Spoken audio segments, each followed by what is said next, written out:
And we should be live. What's going on? Hey, how are you guys? What's up? It's me, your boy, Hebot. And tonight we're coming to you with something I kind of did wanted to do out of the hip, but it's something that I want to try to do different, maybe from time to time on my channel. Being that you know, I have a lot of different hobbies that I like, and I'm pretty well versed, right, and well knowledge in a lot of different mediums. In this case, we're going to talk about entertainment and movies.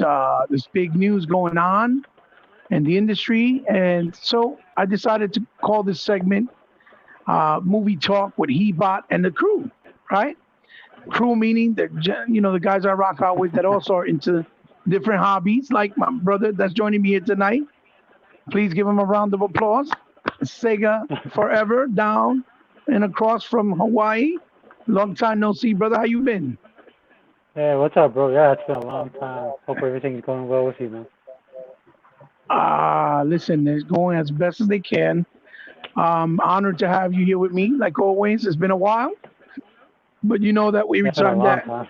we can mesh together, it always works out well because we get along really well and understand each other pretty well. This is something that I kind of wanted to do also with people like E-Rock that are really into movies as well. He used to do a vlog Yeah. for a magazine before, so he's very well versed, well knowledge in the industry as well. Something that I'd more like to do with some people, even in the future, with like figures. But there's not so many people where I live around my way where are into collecting. So it would Right. just be me for now. But Sega, Sega, hey, what's going on, Unlimited? The two legends, he's silly. Unlimited, I wasn't sure if it was too late for you, because I wanted to see if you wanted to join us too on the topic. But if you want, just let me know and I'll send you a link if you can come in for a little bit and we'll talk. I'm trying to do it where we can be on camera to talk more personally, kind of like the way John Campia does it. Even though I'm not trying to be John Campia, I'm just saying. So the topic is, tonight is about what's going on in the industry, because as we all know, a lot of these movie companies are all going in that same route as video game companies with services and streaming, which is nothing new, especially in the industry of movies, because Netflix is really what started it all way back when. And then Blockbuster had their own service, but it was only through the PC. And as you've seen through the years, Netflix just absolutely blew up and grew and grew and grew. And it is what it is today, right? Um, Yep. but before we get into it, my brother Sagan Forever, introduce yourself. Let people know what you've been up to, where they can find you, how you've been. Hey, what's going on, guys? Forever here. Still all in channel on YouTube. Sorry, I haven't been able to respond to all the messages I've been getting. Just basically been busy with work, family, health, stuff like that. Right, right. But I mean, you look good. You look like you're doing good, like better, way better. So that's a great thing, I guess, right? Yeah, man, we're not young anymore, bro. You Yeah. know. Oh, you got that right. Oh my God, you feel everything, Yeah, everything, every day. everything. Oh, unlimited. He said, yeah, a lot of us are more than just gaming, as I am. Yeah, yeah, man. That's why I said this segment. Um, I would like to do a little earlier. The reason why I'm on now, it's like 12:20 for me p.m. or a.m. rather, because Sega Forever's in Hawaii, and for him, I think it's like maybe seven-ish, right? If I'm not mistaken. That's about, that's like 7 o'clock here, 7:30. Yeah, yeah, about seven-ish, right? That's what I was trying to say. Yeah. So for him, it's a lot easier. So I figured let me come in a little later to make it more comfortable for him because he just got home from work, and I really wanted to do it with him for because I've been like I said, we haven't done that in a while, and this is one of the first things that I actually did with Sega Forever on his channel way back when we did Yeah, some way back in the segments day. talking about movies, and he did it. he hosted it, and it was fun. It was fun. So I'm gonna try to make it, within at least an hour, not too long. But I'll start off saying this: every time, and it comes a point in a generation in the industry of entertainment, particularly, it happened with the CD era, happened with the movie era, it's happening with the video game era, and now it's happening with the movie industry, which is actually the movie theaters, where there's a big change and a big shift that it could be considered a game changer, right? Right. And basically, what HBO Max has done right now is they changed the game to the point where it might change it forever, right?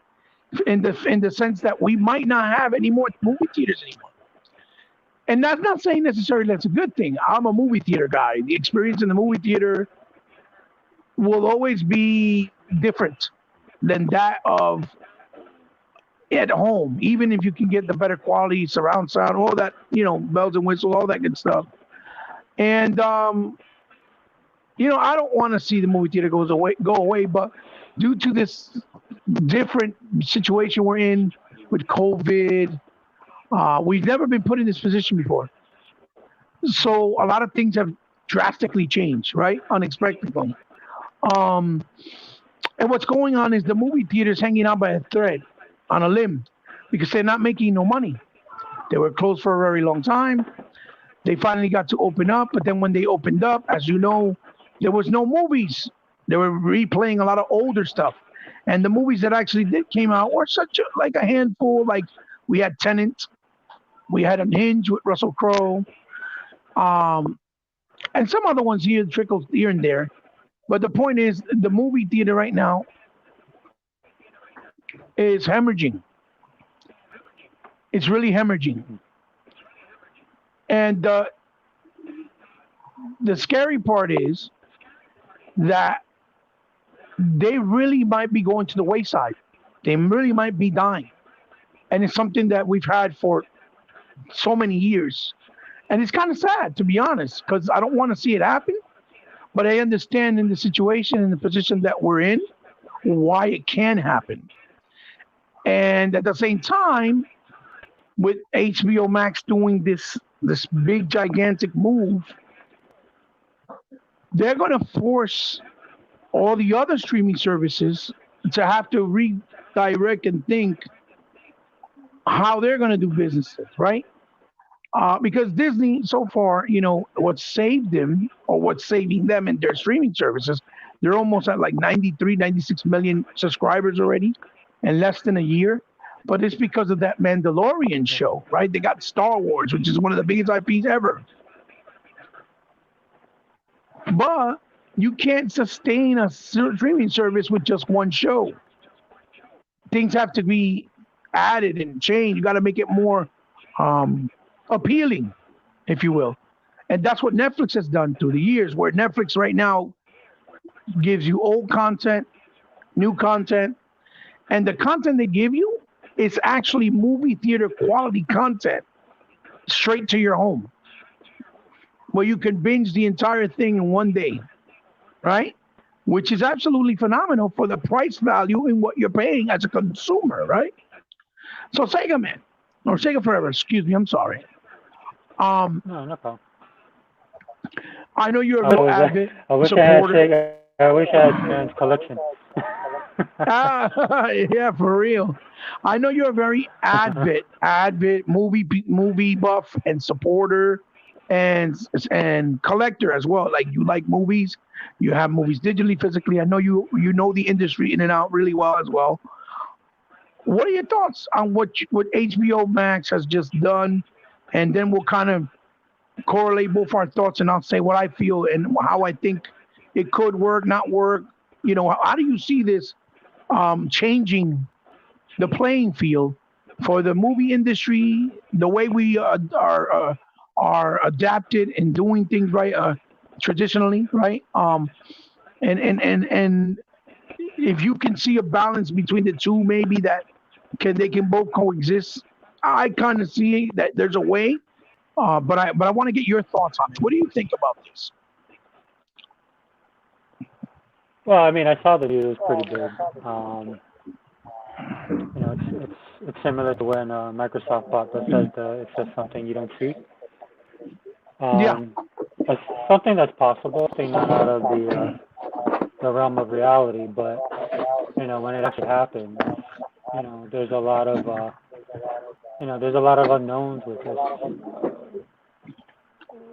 this move that Warner Brothers has done, and I right. mean, time will tell, right?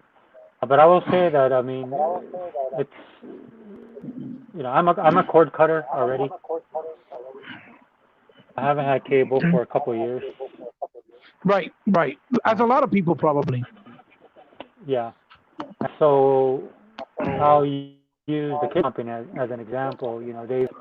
They've had to try to adjust, and I'm talking across the board.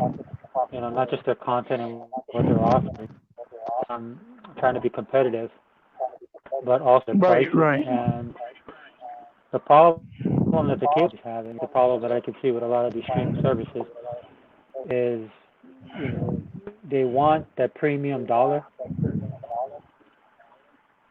but they're not going to be able to produce that premium experience. Right. Um, and what it's like that now, to be honest with you, right? There's very few reasons why you should go to a movie theater and watch movies Mm-hmm. just based on cost alone.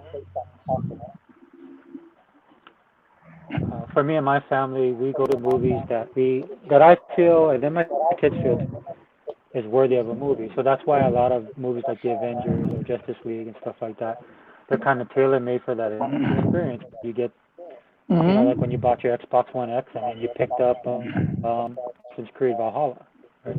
You wanted that full premium experience.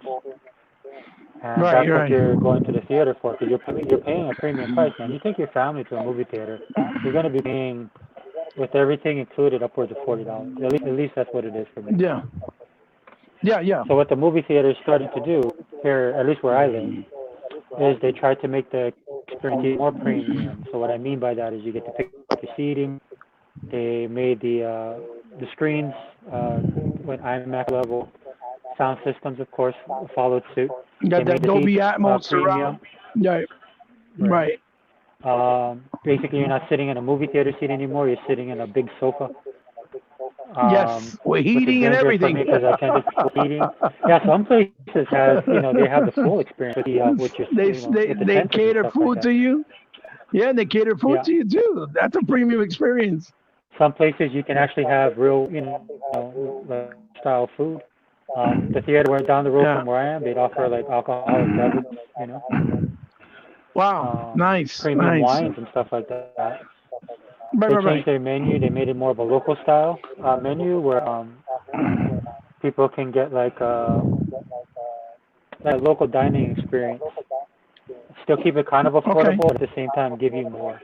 So you're paying a lot more for your experience, but you feel like it's an experience. Right, Um, right. Got you. so I mean that's what they were doing. That to be working fine. For me and my family, what we did was we went to less movies throughout the year, but we instead of going to like just a smaller, cheaper theater, or because a lot of them are multiplexes, so they have their matinee theaters Mm-hmm. where it's still good quality, but it's not premium quality. It's more regular. Yeah. So we cut down on the amount of movies we went to watch, and we just picked the movies we really wanted to watch, and then watched it with the premium experience because you're paying what like $10 more. Right. Absolutely. Yeah. And so what ends up happening is you make you make the adjustments, and it will seem to be working for them, Mm-hmm. right? Because it's just like there's a reason why Coach to sell a lot of bags every year. They just have to sell like single bags because of the quality, the cost, and the Right. brand. That's what they were Right. trying Right. to do in the theaters, at least in the theaters where I live, right? And then with everything that happened this year, right? It just put the kibosh on that. Yeah. The So adjustment has been wow. Yeah. Yeah. I mean, so from my point of view, speaking on the movie theaters and stuff like that, I think they're going to have to these streaming services are going to have to find a way to do that balance sheet. and that's going to be hard, man. It's going to be hard because Yeah. I mean, you Disney Plus just released Mulan. It's on the service right now, but before that, they were Yes, it charging is. you to watch it. Yeah, thirty You know, dollars. and they weren't charging you like $9.99. You know, they were Yeah, yeah, charging you yeah. upwards of what, 20, 30. Right. And to be honest, and to be fair, not to cut you off, No, no, go ahead. if you really think about it, with a $30 admission for the month, because you're getting a month's value, not one movie, a month's value. Right. Thinking about it in a more, broader perspective, you go to movie theaters like you go with your two kids, right? You pay the premium experience. It's $20 a ticket. That's $60 for one movie, one evening. Yeah. That's it. You can't go back. So if you really think about it in the grand scheme of things, it's really not a bad price. Not at all. Especially with someone like me that I have 9 people in my home and it's 10 with my other son that we usually always go to the theaters together for big event movies like this. And it comes out to like $250 for one evening, one movie.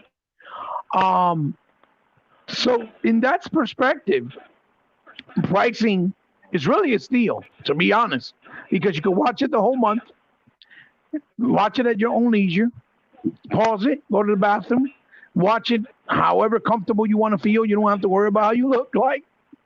Because you have to get dressed up and look nice and decent when you go to the movie theaters because it's a public place. You can watch it with your kids. You can watch it by yourself. You can watch it multiple times, the whole family. So in that perspective, it's changing the game, and it's a very nice option. But like you said, it still doesn't have the premium feel of going in that theater with the big screen, with a 4K screen, Dolby Atmos surround, with a nice seating, catering food to you while you're watching. It's just something like when you go to a fun park. You can't duplicate it at home no matter how much you try. Unless maybe you have a built-in movie theater, you got a mansion, that's probably the closest you'll get to it.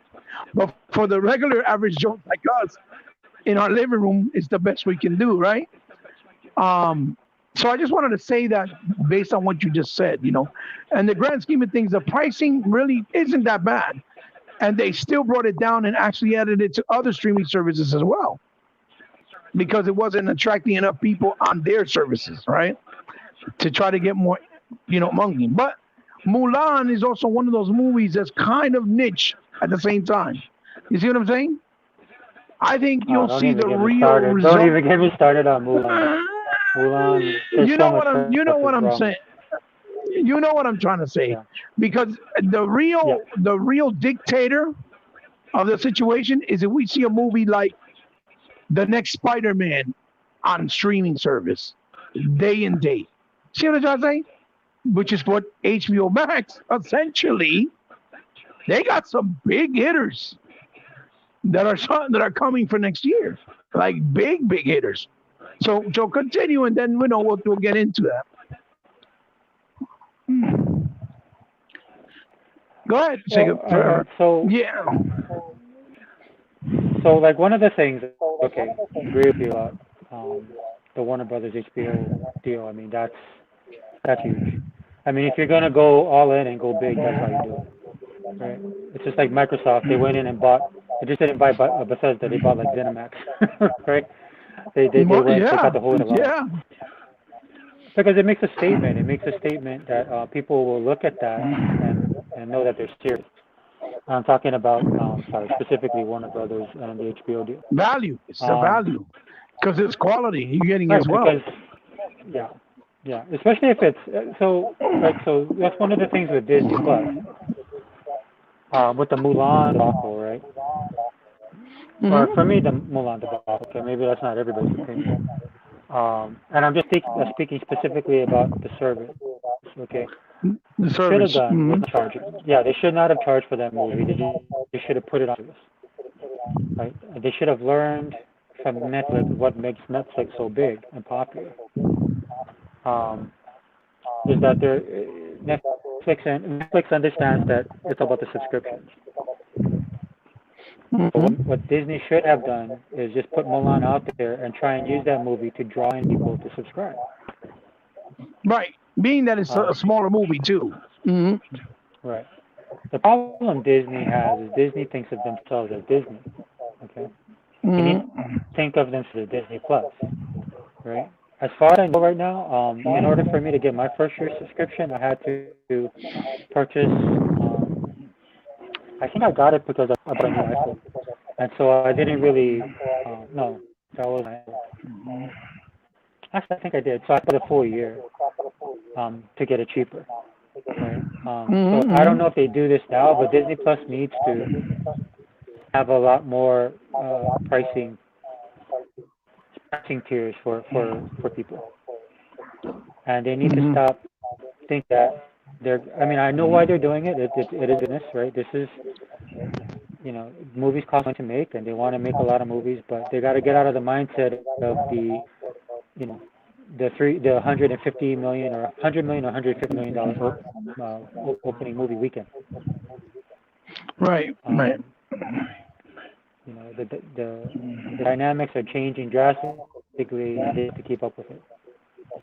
And the sad thing about Disney, because I am a Disney fan, for those people that ever watch this video and say, "Well, man, this guy just a Disney hater," I'm a huge Disney fan. I am a huge Right. Walt Disney fan as well. I mean, like I told you, man, I actually grew up in Florida in the shadow of what we lovingly call what we call the evil empire or the mousetrap. Um, but they're a big company and they make money, but they gotta be flexible. This is not the time to not be flexible, Right. because they run the Right. risk of there's a lot of things that Disney Plus has for it because of Disney itself. Even I, as a Disney fan, didn't realize the amount of content that Disney has and are able to stream Hmm. until I actually sat down and went through, and it blew my mind because there was so much movies. I mean, it's just, man, I grew up with Disney. Um, when I was younger, man, being a kid in Hawaii, especially, dude, you watch The Wonderful World of Disney. That was like a family night thing. That's And right. That's right. A Herbie the big Love, event. yeah, right. And they have stuff that kind of like with a lot of these Marvel or Warner Brothers. They have generational. Um, what am I trying to say here? They have generational. The products that they have are generational, right? Like Warner Brothers has Superman, Marvel has legislative Hmm. superhero movies to the theater, um, like Spider-Man and stuff like that. But Disney needs to realize, this is a different world for them, and they need to be able to be competitive. And with the Right. Right. WB HBO deal, um, that's a game changer, in my opinion. Yeah. Yeah. Well, I mean, look, you hit two valid points, and Unlimited said the pricing isn't bad for HBO Max. These movies come to your service at no extra charge, and I think that's the point, Unlimited, that Sega Man is trying to say. Disney's just starting, right? Netflix is already established, right? And yes, granted, Disney has some big powerhouse names underneath them. But being that Mulan was a more niche type audience, right? Even in the movie theaters, that movie wasn't guaranteed to do 100% well, right? Plus, they already had bad controversy over the something that they filmed on it or something like that that people were not happy about, trying to make a big deal about. I forgot one of the scenes where they have prisoners is actually they filmed in It's the actual it place was location. so the problem that Mulan has. Okay, so here's the main problem with Mulan. Okay, number one, it's not a Disney movie. Okay, it's like it's like Okay. taking one of your franchises and look, it's like if Xbox took Halo, right, and made it Okay. into an RPG Okay. when everybody wants a Okay. shooter. I'm not saying they can't do Got it, you. and if Right. they are going to do it, they It's just very a well different have, audience. Yeah. Yeah. Yeah. Yeah. right? Yeah. Yeah. I got The you. I only got game you. I saw ever do that was Panzer Dragon Saga. Because the reason Exactly. we played Great Panzer Dragon is example. because it's a rail Yes. shooter. Yeah. Okay. And then they crossed over Yes. to And RPG, that's and then I remember at yes. the time, I'm pretty sure you were the same. At least I was. I'll speak for myself. I was like, are they out of their mind? I don't want to play Final Fantasy. I want to Yeah. play Yeah. Panzer. Well, no. I had the same sentimental feelings. Like I was Right. like, why are they doing it RPG? What are they doing? And then when I finally played it, it's like you said, They did it, well, they did it well. It makes sense, which is what I'm thinking why Yakuza Like a Dragon is getting such good feedback. Because for Right. me, it being a beat 'em up doesn't make sense to put it in turn based, but people are liking it. So we're on to something, Sega, man. I'm Sega Forever, we're on to something. So I get exactly what you're saying. I think it's a very good example. So Unlimited also said, I think their model, as opposed to paying $30 to rent it, or however Mulan works in the real, in the real, it's actually a game changer. I get what he's saying for them just charging the 30. Like I was saying, it's really sensible as far as pricing. But again, Sega Man has a good point too, because they're not established. They could have tried to use Mulan, as he said, as to draw people in, putting it in at no extra charge due to the COVID and the situation and everything. No extra charge, even if it was for a limited time, or even if it was going to charge, then charge $5, maybe $10, something more reasonable. Yeah, I know. So, and maybe that would have been more sensible to the audience outside, looking from the outside in, right? Because you got to understand, us hardcore, we understand and we appreciate. We take everything with the situation that's handed in front of us, right? But the casual market doesn't see that. They see it as, what are they out there mind? $30? They crazy? You know what I'm saying? They don't look at it from the grand scheme of things. It was bad timing too, because a lot of people weren't working. Yeah. I just think, I understand the business aspect of it. They put a lot of money into this movie. They're expecting high returns, both from their fans and also from the Chinese market. Yeah. Unfortunately for Disney, the whole pandemic aside, unfortunately for Disney, they were wrong on both counts. Okay, they didn't get the hardcore fans didn't go to this movie. Look, there's so many people complaining. Like a lot of people thought, because I don't know if you saw Aladdin with Will Smith playing the genie. I actually enjoyed it. Yeah, I saw it. I thought he did. Given that he's following in Ryan's footsteps, right? I wasn't expecting much, but I thought it was the perfect thing. I thought how he made the character his own. It's not the classical cartoon it's not made to be. Right? It's a live action version of it. For Mulan, everybody's asking about Eddie Murphy. Got you. They couldn't because they want everybody because, like. No, go ahead. No, what I was trying to say, I didn't mean to cut you off. I'm sorry. What I was trying to say is to add to what you were already saying. It was almost impossible to do a replication or replicating what Robin Williams did. There's no way. Yeah. Because there was only one Robin Williams. So what Will Smith did, he did it exactly the perfect way. He made it his own, but he respected what Robin Williams did.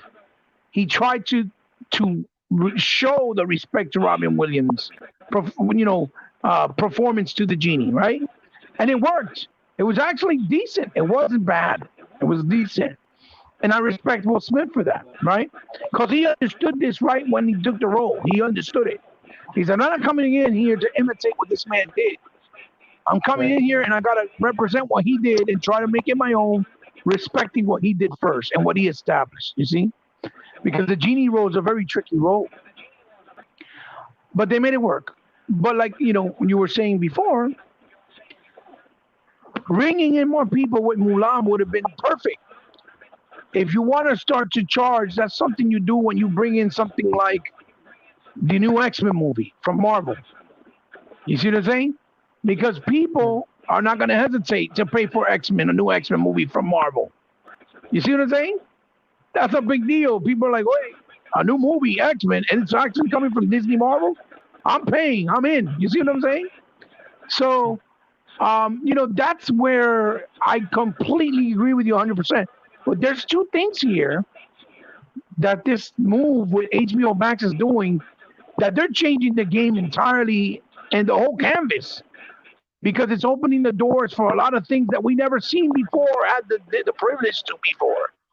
Yeah, Unlimited. We absolutely adore Panzer Dragoon. Me and Sega forever. We adore him, and that's why he used it as the example, Yeah. because it was a real shooter, but they made it work. And when we first heard about it, we were like, no, don't do that. But it worked, and it was an amazing game. And he's absolutely right with the approach that he's talking about with Mulan. He says, how much is a movie ticket in New Jersey and Hawaii and in Texas? Before the pandemic, I would pay about $15 for IMAX, if I remember correctly. I could be off. Well, for me in Jersey, an IMAX movie is $20. If you buy it in Dolby Atmos with 4K, it's $25. Take it forever. You can answer him and tell him how much it is in Hawaii before the pandemic. The one kind of cool thing is there are options, right? You can go for a matinee, cheaper venues.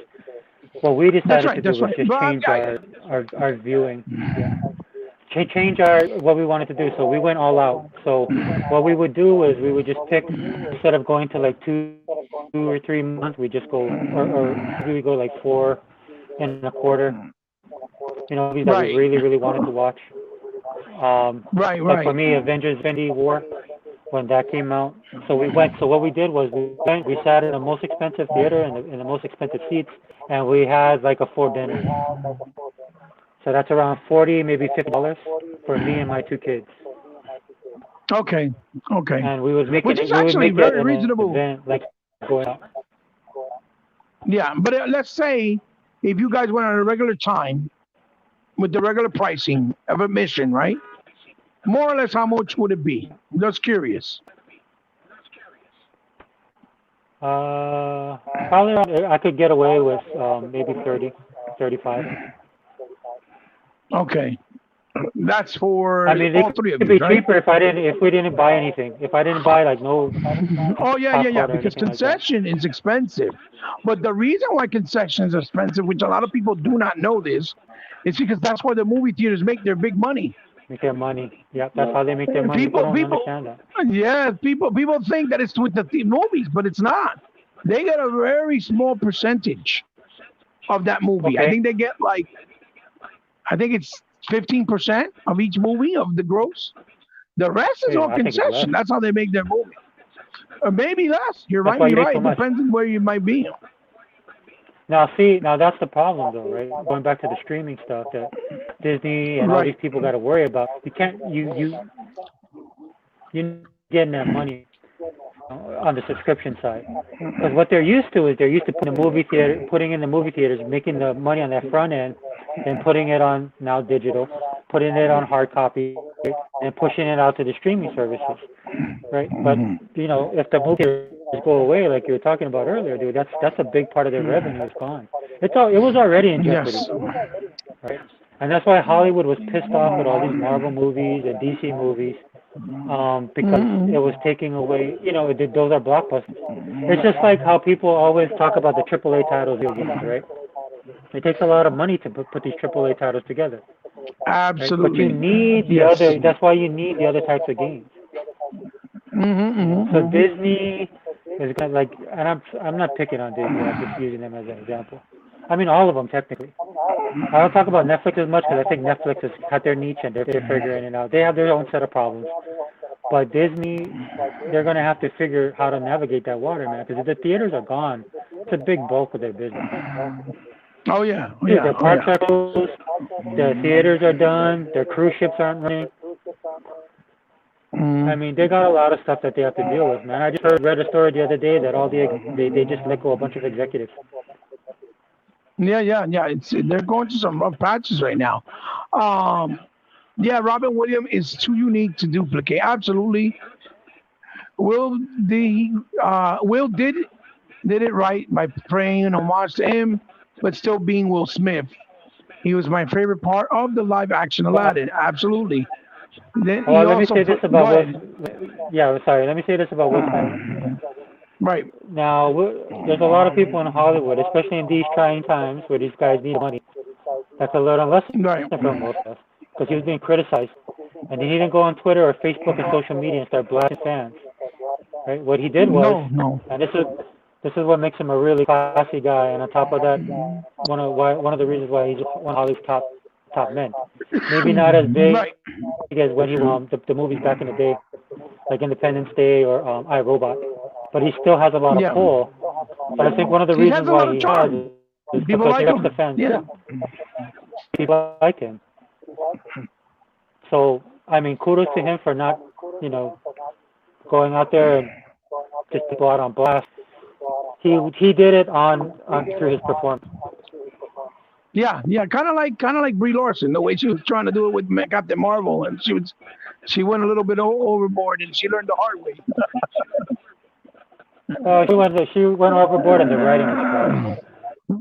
Yeah, well, So that's yeah, that true. movie. So Yeah. Unlimited is saying I live 7 minutes away from the AMC theater, which is probably going to close down. So Yeah. there is where I paid approximately about $15 per movie. Yeah, I live about 7, 10 minutes away from the theater as well, AMC as well. Um, Also, I'm a single man, so I don't have the extra cost that comes with taking a family. Yeah, but regardless, maybe for you in your position, paying for a streaming service is definitely a good example why $30 is a lot of money, right? As opposed to somebody like me and Sega Man, it's actually cheap. So you're a perfect example of what we were just saying. That you have to cater to all the mediums of the audience and levels of the audience, right? Because there's a level of to everything. There's a level how you do it. So um, the other thing is, or one of the most things that I want to touch first with HBO Max is they did something that is we need it in the movie industry. We need it, and nobody really is talking about it in the way that I kind of look at it, or at least I haven't seen nobody really talk about it. I mean, YouTube is very broad. I don't follow everybody, so I can't say that. But as far as I've seen, I haven't seen it. And that is, they opened the door for the first time ever in history to get a movie that, for whatever reason, couldn't be finished, couldn't be released, was shelved due to production debacle costs, things like directors not agreeing or leaving because of medical leave or family situations, to come back, have an opportunity to finish it at a smaller cost, and put it in the streaming service and make up for the money that they invested long ago to try to make up for it, instead of just losing it and leaving it in the shelf and never making any money for it. And this has never been in a position for anybody in the movie industry and for us, the audience, to have before.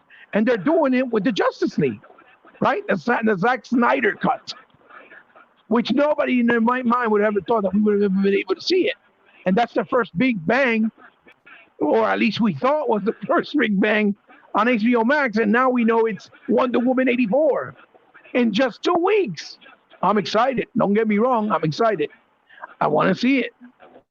But I'm the type of person that I would go see it in the theaters too, and then watch it at home to make a compare and contrast. But that's just me. You see what I'm saying? A lot of people don't think like that. A lot of people Yeah. don't think like that. I'm the guy that buys games physical and digital, so I can have them in both formats. You see what I'm trying to say? It's the same thing with Right. movies. I buy them in physically as well.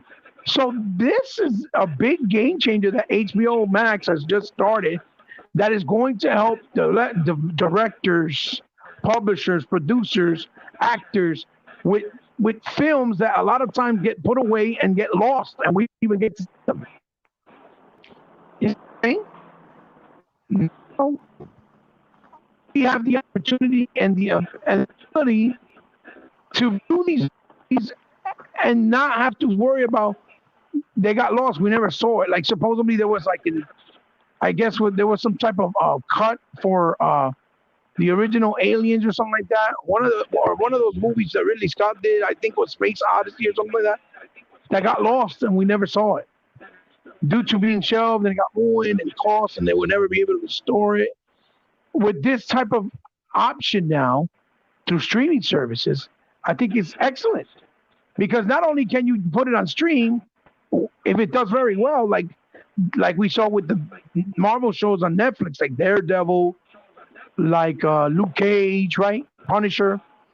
Then they can drop it onto DVD as well, right? Now, me Right. personally, Sega Forever, I'm sorry. For me personally, I always thought that the best approach, right, for the movies would be, especially the big high quality movies that are coming out that they spend millions of dollars from, so that they will have an opportunity to make more money without, in case the theaters go away, would be by bringing it out on DVD first before anything else. Because people are going to go out and buy it because they're going to want to see it, right?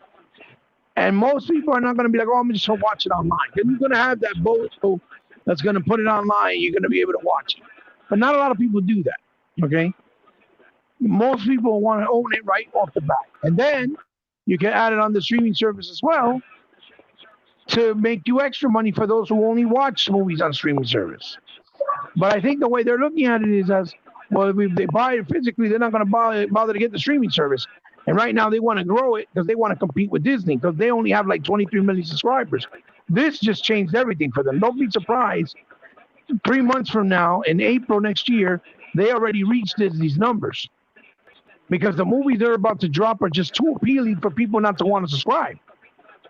They're going to have literally a movie or two that's going to make it a reason to go out and subscribe for that month.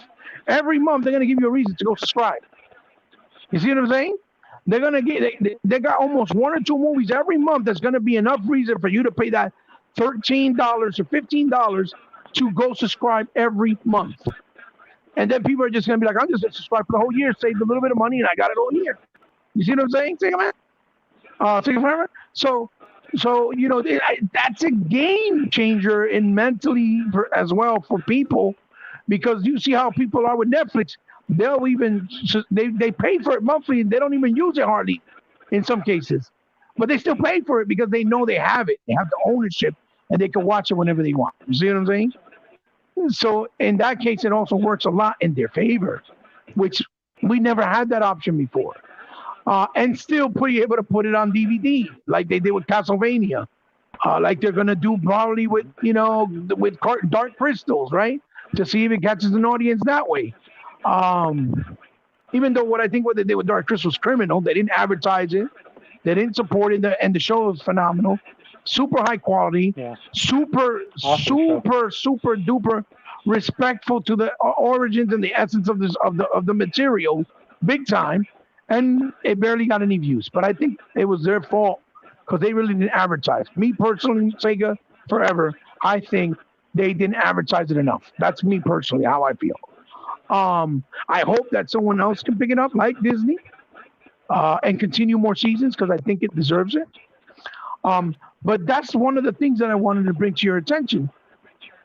What are your thoughts on that? That now, a movie that got scrapped because now the word in those streets is the director from Suicide Squad, the original director, I forget his name, he wants to finish his movie and put it also on HBO Max. And the word is that his version was 3 times better than the one that we got to see because it was rated R. It was more true to the material. It connected with the Zack Snyder universe. It had more Joker in it with Jared Leto, right? Which everybody criticized real quick without even really seeing him enough on screen because he was cut out dramatically, according to what the director said. Which also gives another opportunity to Jared Leto as an actor to prove what he stated earlier, saying that his performance was actually cheapened out and was moved to the wayside. And people looked at him and talked about him like he was crazy. Oh, your Joker sucked when it wasn't enough of him and of his performance and of the story that was originally intended in the movie in the actual final release by the newer director. You see? So now this is going to help him as well, right? Which is why I think Zack Snyder decided let's put him in the Justice League movie as well because they connect. So how do you feel about that? As this being a big different approach with movies that perhaps would have never came out ever, now have another opportunity and another option that's viable, right? Keyword, that's viable, meaning that it's profitable, right?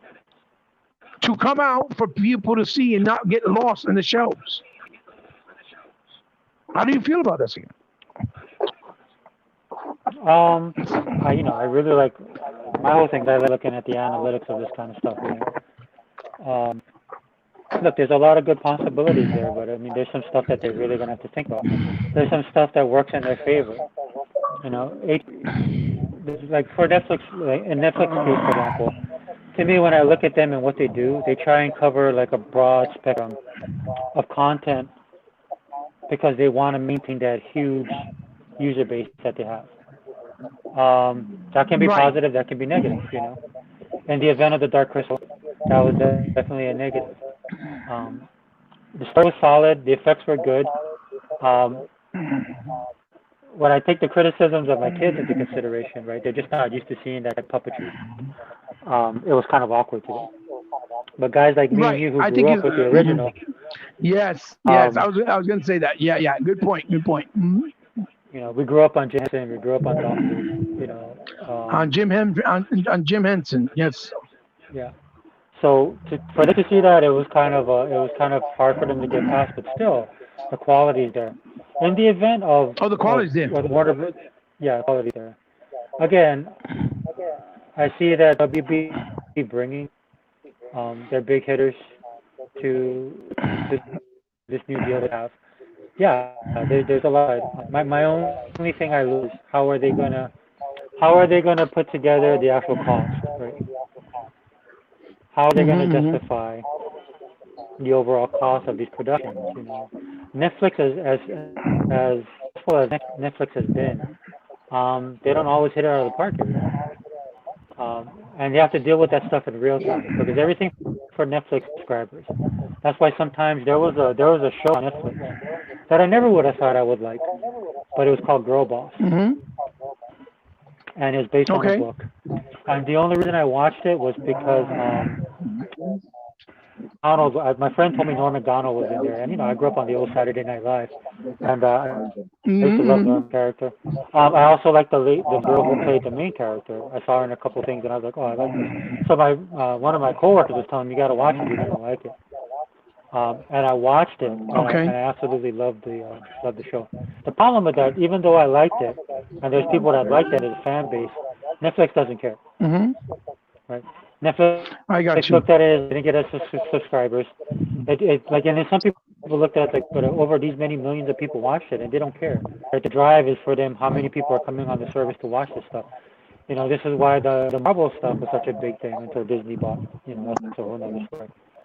But the issue I see with the HBO thing, I'm not saying that they don't have big hitters now, and I believe, like I said, it is changing. But I wonder how they're gonna deal with the dynamics of cost, right? Right. This Right. is something Right. Disney's dealing with right now with what they're putting out. Now, Mandalorian, um, it gives you the feel of a big production type, Oh even though it's yeah. basically Oh purely yeah. a show. Um, Oh yeah. Number one, they put John Favreau in charge, who is responsible for John basically Favreau. creating the Yeah. Marvel Yeah. Yeah. Cinematic Universe. So he's able to do Yes. certain things, and he has a certain taste and feel that, to me, in my opinion, make Mandalorian bigger than what it actually is. Okay. Oh yeah. Oh yeah. Yeah. He Um, understands the material for sure. Him and Dave yeah, Filoni.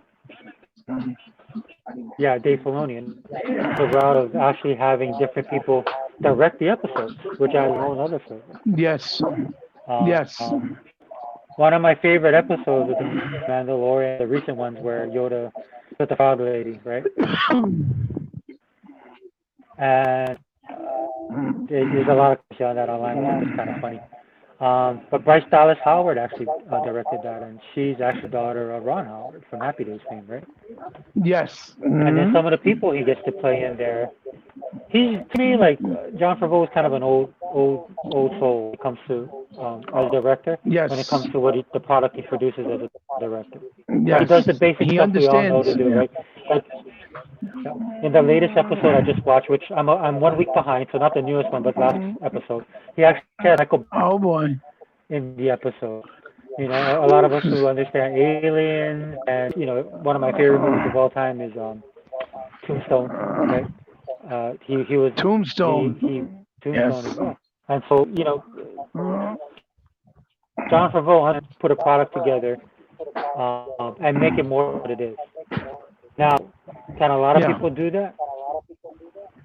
Well, I No. don't know. So that's what I'm talking about as far as the deal I understand that they have those movie production quality. I mean, day one, right? It's just basically like Game Pass. You're gonna have these from day one, right? Like Wonder Woman 84, right? That's coming out 2 weeks, like you said. Yeah. So, I mean, the kicker for HBO for me is that what else are they gonna do to keep, you get. I mean, just think about that. Look at how much money they put Yeah, into these movies. Is it gonna be able to carry over into the subscription service? We don't know. right. Well, you're basically saying as far as you got to have the right directors for the right product as well, the right the right movies, the right with the right content in order for it to survive. Yeah, yeah, I know what you're Well, saying. I think you have to factor in the money, the actors. That's Of why I what they're referenced spending. Mandalorian and John Favreau. Right. I know the money. I know the episodes cost much, but Disney, they're pretty frugal on their stuff for the most part. And they know they got a winner with the show. So I don't know. That's kind of my big thing with the HBO, how they're going to transition. Um, And we just even don't The know. They're Witcher, kind I'm of not uncharted territory. sure. I'm not like yeah, right, right. And even with The Witcher with Netflix, I don't even know if it did as well as maybe I thought it was going to do. Right? Um, I'm, but I do think I mean, they I think did the it. right. They fast track. Yeah, they fast track season 2 real quickly, so that's a good sign. And also, they actually picked up Jason Momoa. He's going to also be coming Oh, in okay. the second season. Which that's the star power for sure. Yeah, yeah. Definitely The problem I star have with The power. Witcher is And I couldn't watch it. I couldn't watch it with okay, a lot of the stuff I watch with my kids. So that's definitely why I didn't right, watch right, with them. because it's very adult. Yeah, yeah, I get what you're saying. Yeah, Yeah. it's very adult. Yeah, yeah, absolutely. Even Son of Zeus. So there. I wanted to watch that with my kids until I saw the. Oh yeah, the animation, the anime. Yeah. It was fantastic. Yeah, but I know exactly what. Yeah, yeah, it was very. Yeah, it was rough. It was definitely rough. And which right there alone, they actually cut off a big part of their audience, like you're saying, because now it's just more for the adult and not for everybody. You know, which can become problemsome, like you were saying. For lack of a better term. Um, but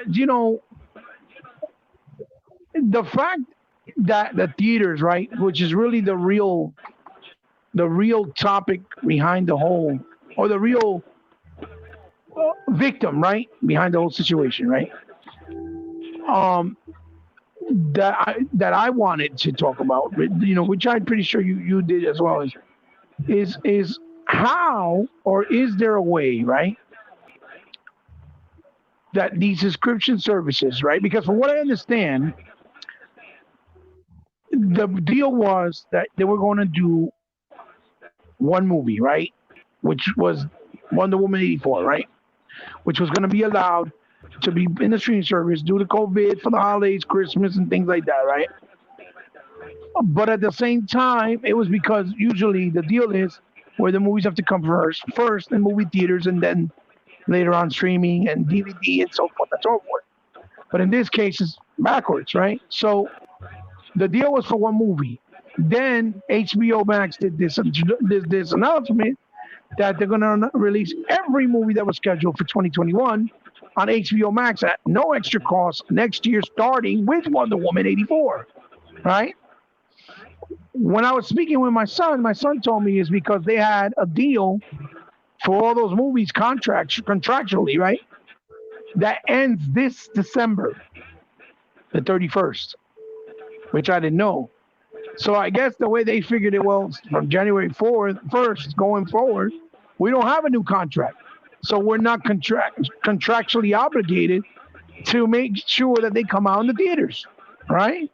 Which is kind of a messed up move on HBO Max's move, and Warner Brothers. But you understand that these people are the ones that put the expense of the movie. They paid for it, they funded it, they marketed it, That's the other problem. Movie theaters don't fund movies. They don't market it. They just basically here's a stage where you can play your movie. We'll let you use it, and people can pay to come see it. And you just give us a small portion, and we'll charge them for any extra things like the drinks, food, whatever, and we'll take that revenue. But like you said, now with them putting it there, only HBO Max, Warner Brothers, Disney, Marvel, whatever, only the studios are going to get all the profits from the streaming service. They don't have to share it anymore. So my question to you, right, or not question, what I want to get from you, because that's what I was thinking. But my son told me something that kind of makes a lot of sense and probably could work because really quick that next day over, AMC, AMC, the founder, the head guy, the president, did an article and he said we won't go down without a fight. We're already in talks with Warner Brothers and HBO to figure out some type of deliberation with money to see how we're going to do this and see if we can work something out, right? Which is understandable because they're a business too. They're old school business model, but the movie theater experience can never be replicated, no matter what, at home, ever. So it's something that has value, right? Still, it's just something that's being forgotten, right? And now more so with the distance that everybody has to have with COVID, right?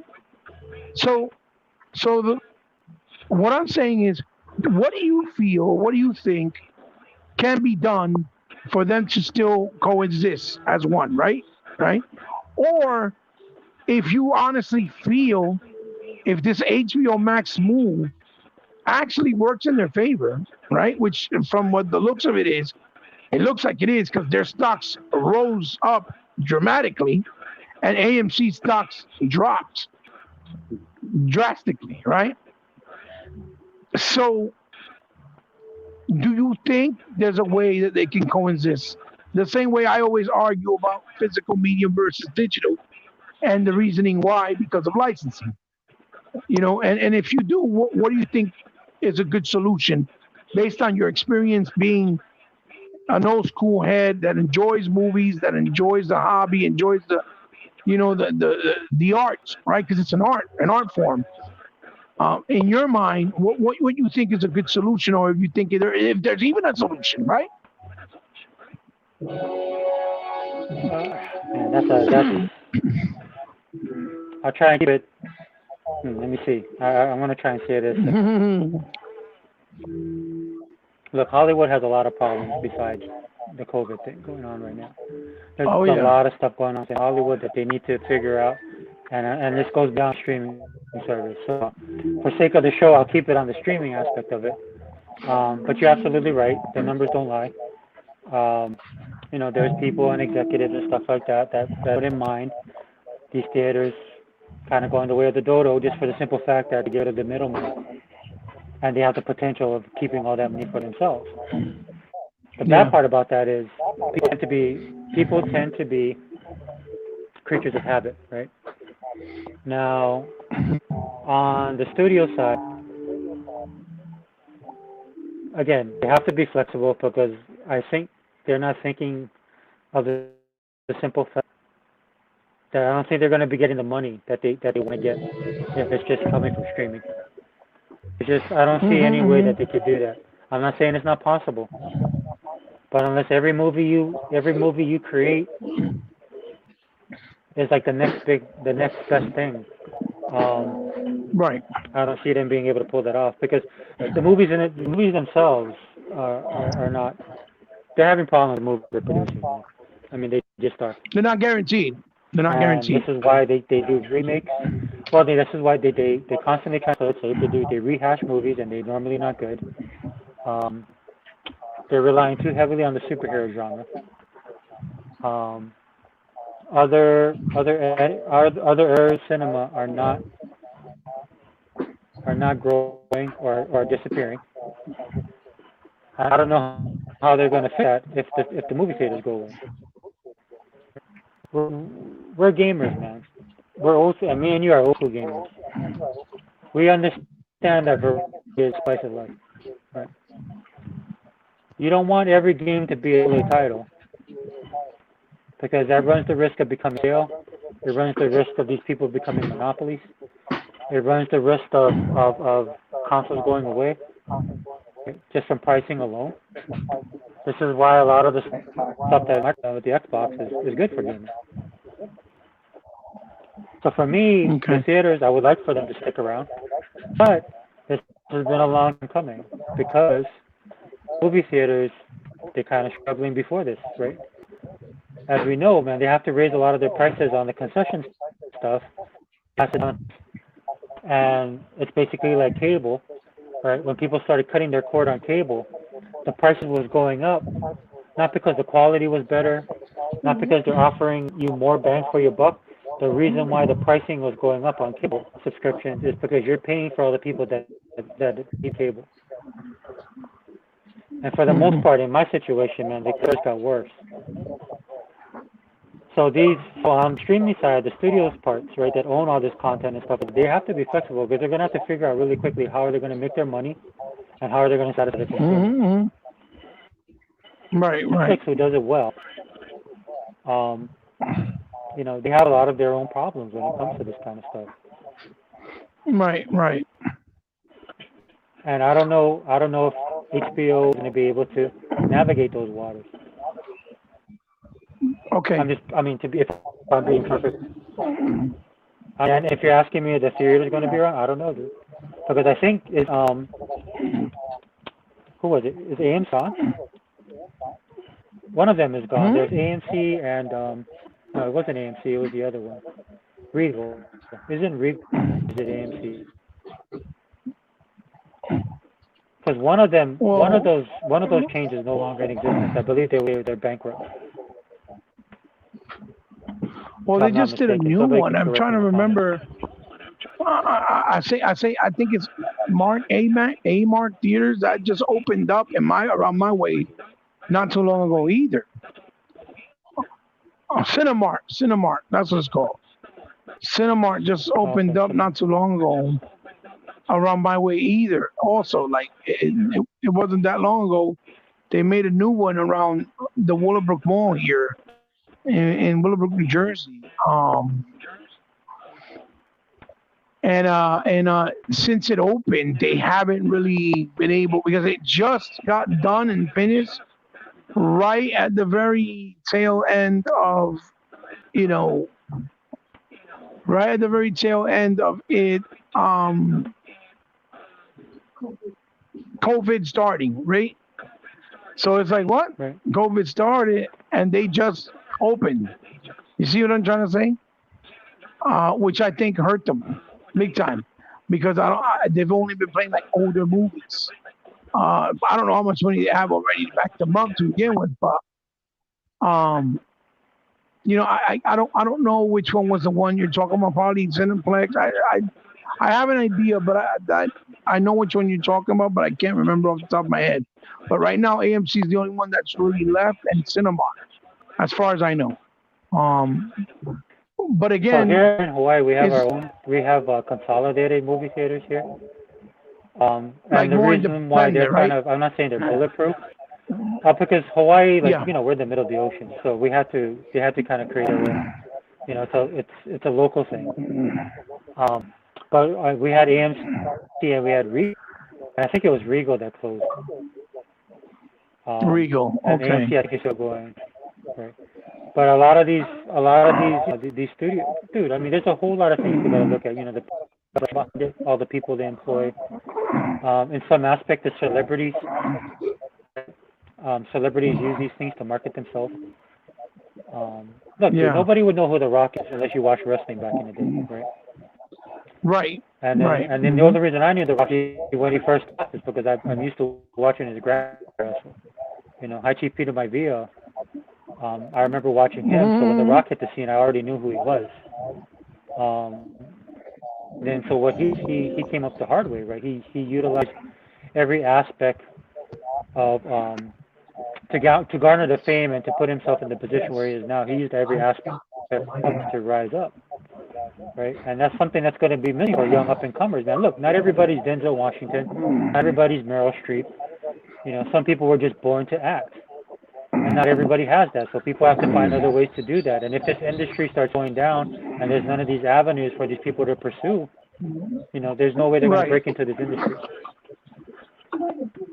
Right. You know, this is what was so good about Microsoft.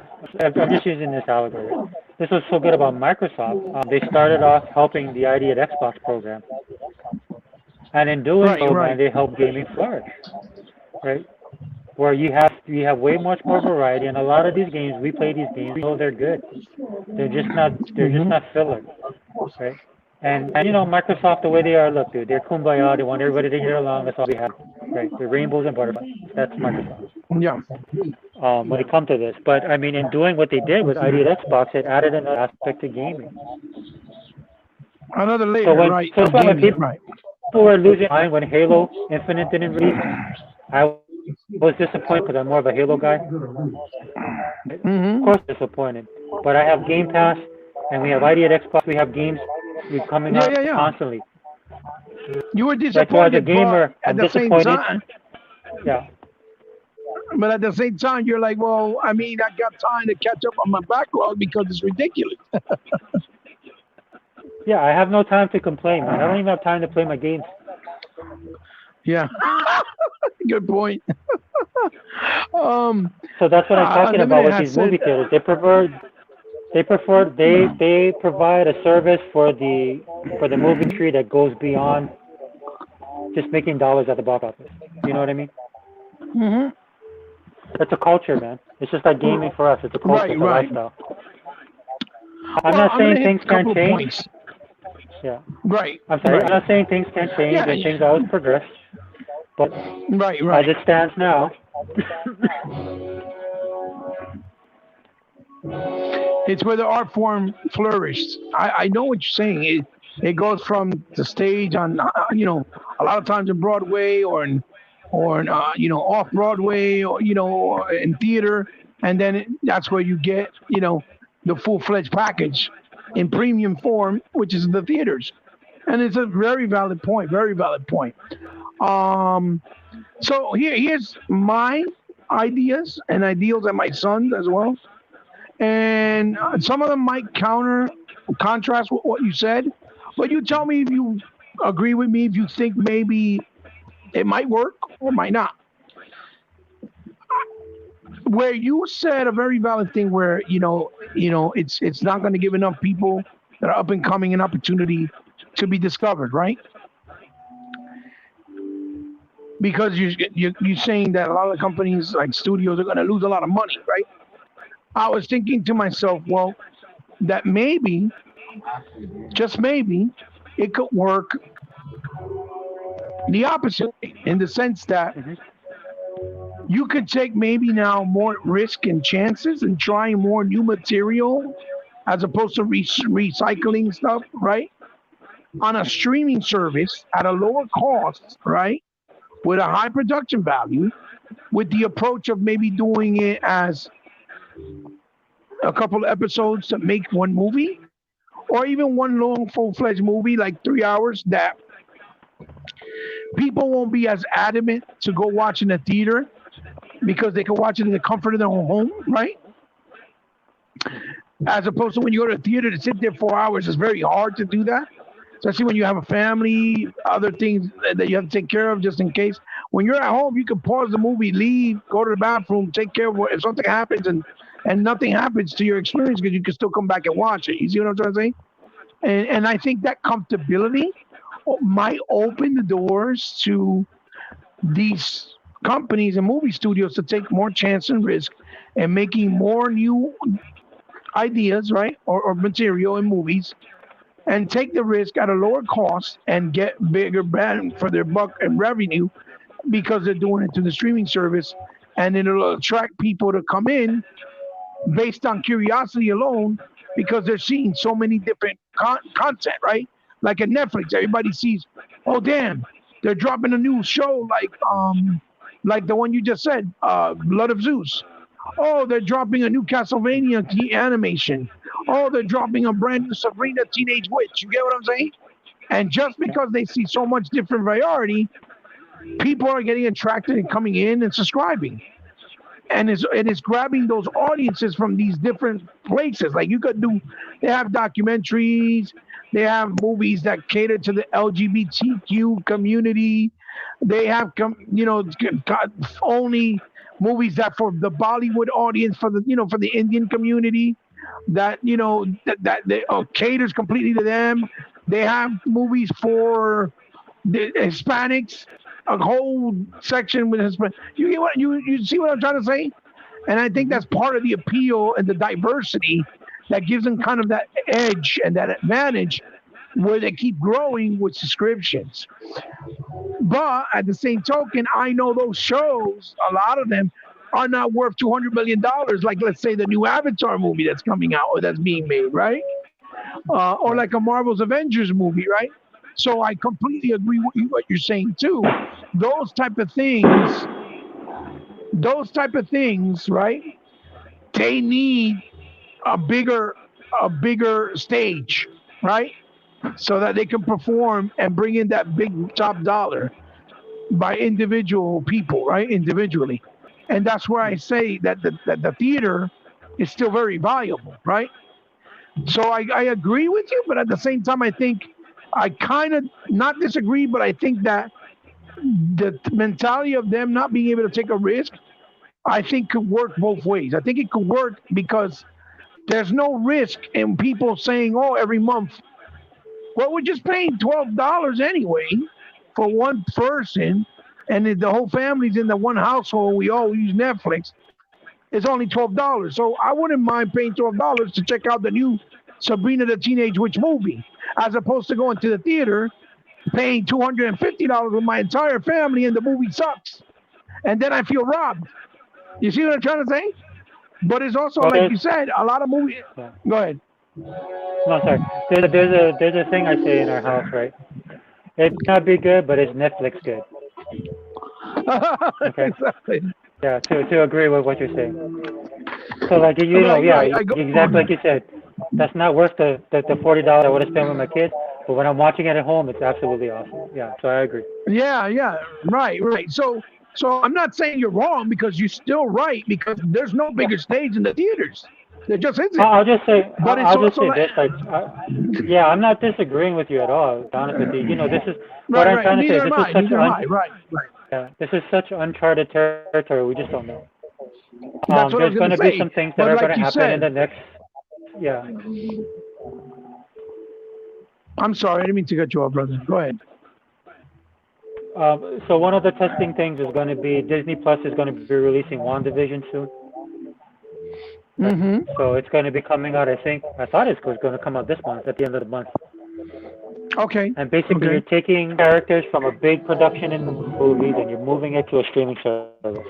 And that's where a lot of these questions can be answered. Like, what's the quality going to be like? Is it going to be hard to watch because it's not, it's not that high level production, or maybe it is that high level production. If it is a high level production, like you feel like you're watching the Marvel movie on the telescreen, will they be able to bring that every single time with every single show? So again, You are when I'm 100% talking right. about this, yeah, we don't know. We just don't know. I mean, there's a lot of stuff that, again, uncharted territory. So for me personally, like other things that I look at, like again, we're Xbox guys and stuff like that, but we're also gamers. So as we have our feelings about Xbox or what we like to do, what we like to play, but we also like the industry and we like to watch the little, at least, I mean, for me, and I'm pretty sure I can say confidently, I think you're the same way because we're kind of alike, but the machinations that go on around certain things, right? Like like when people talk about, what's the dragon game that never came out on Xbox? Oh, Scalebound. Scalebound, that didn't come out. Mm-hmm. So most people on the flip are disappointed just because they didn't get to play the game. Guys like me and you look at it, why didn't we get to play the game? Why couldn't they meet the deadlines? What is Phil doing wrong? Well, Phil didn't do anything wrong. Oh, these guys were spending money on these other games that they just didn't. That we get into the minutia of this kind of stuff. Yeah, or the logistics and minutia. Exactly. Right.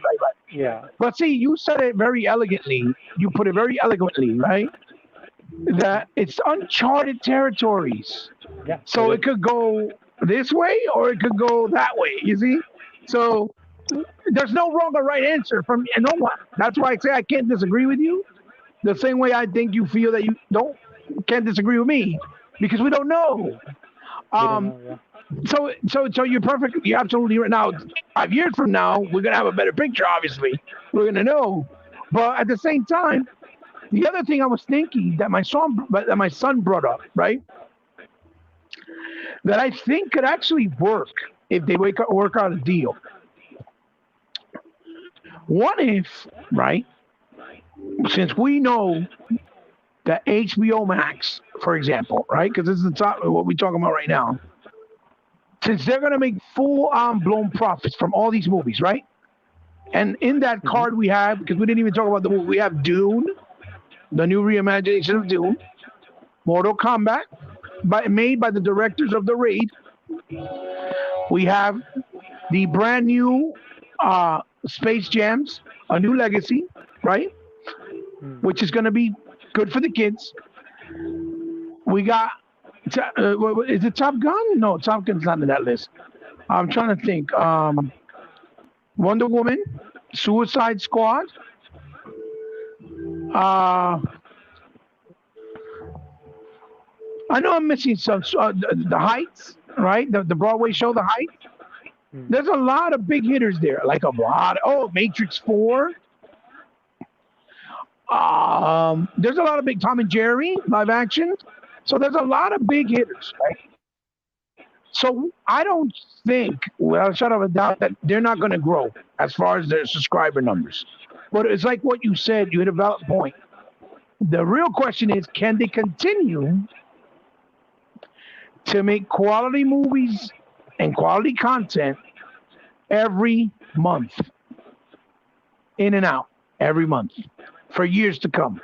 That's the real question. Because the minute that they start giving you less quality or less content in general, it's going to drive the people away, and those subscriptions are going to go from up to down. They're just going to be like, no more. So it's a double-edged sword, just like you said. So to get to my point, it's what if, right? If they allow the movie theaters, since they're going to open up the movies also at the same time, day and date, why not let the movie theaters keep the box office tickets money for themselves, and HBO keeps whatever they win from the revenue stream? Because it'll help them and the movie theaters at the same time. And we all know that the theater numbers are going to drop because not everybody's going to go if they can watch it in the comfort of their own home. Let's be real. That's just realistic, right? Realistic thinking. But at least the audience that goes to the movie theater, they can keep the entire revenue that they make from that for themselves. This way they can preserve the beauty of the theater, right? And the importance of the theater while they're still making the bigger bank at home by the comfort of people's homes and consumers through the streaming service. You see what I'm trying to say? Second forever? What if they do that? I think it could work. My son hit that point. I was like, you know what? That actually doesn't sound crazy. If they can make that type of deal, because they both come out winning, and it could actually keep them both preserved at a balance where they can both exist, like physical medium versus digital, like right now, like we've been talking about for so long. Hey, how are you? Heba, do you plan to purchase a PS5 in the future? Absolutely. When I see enough games there that I want to get. As of right now, no.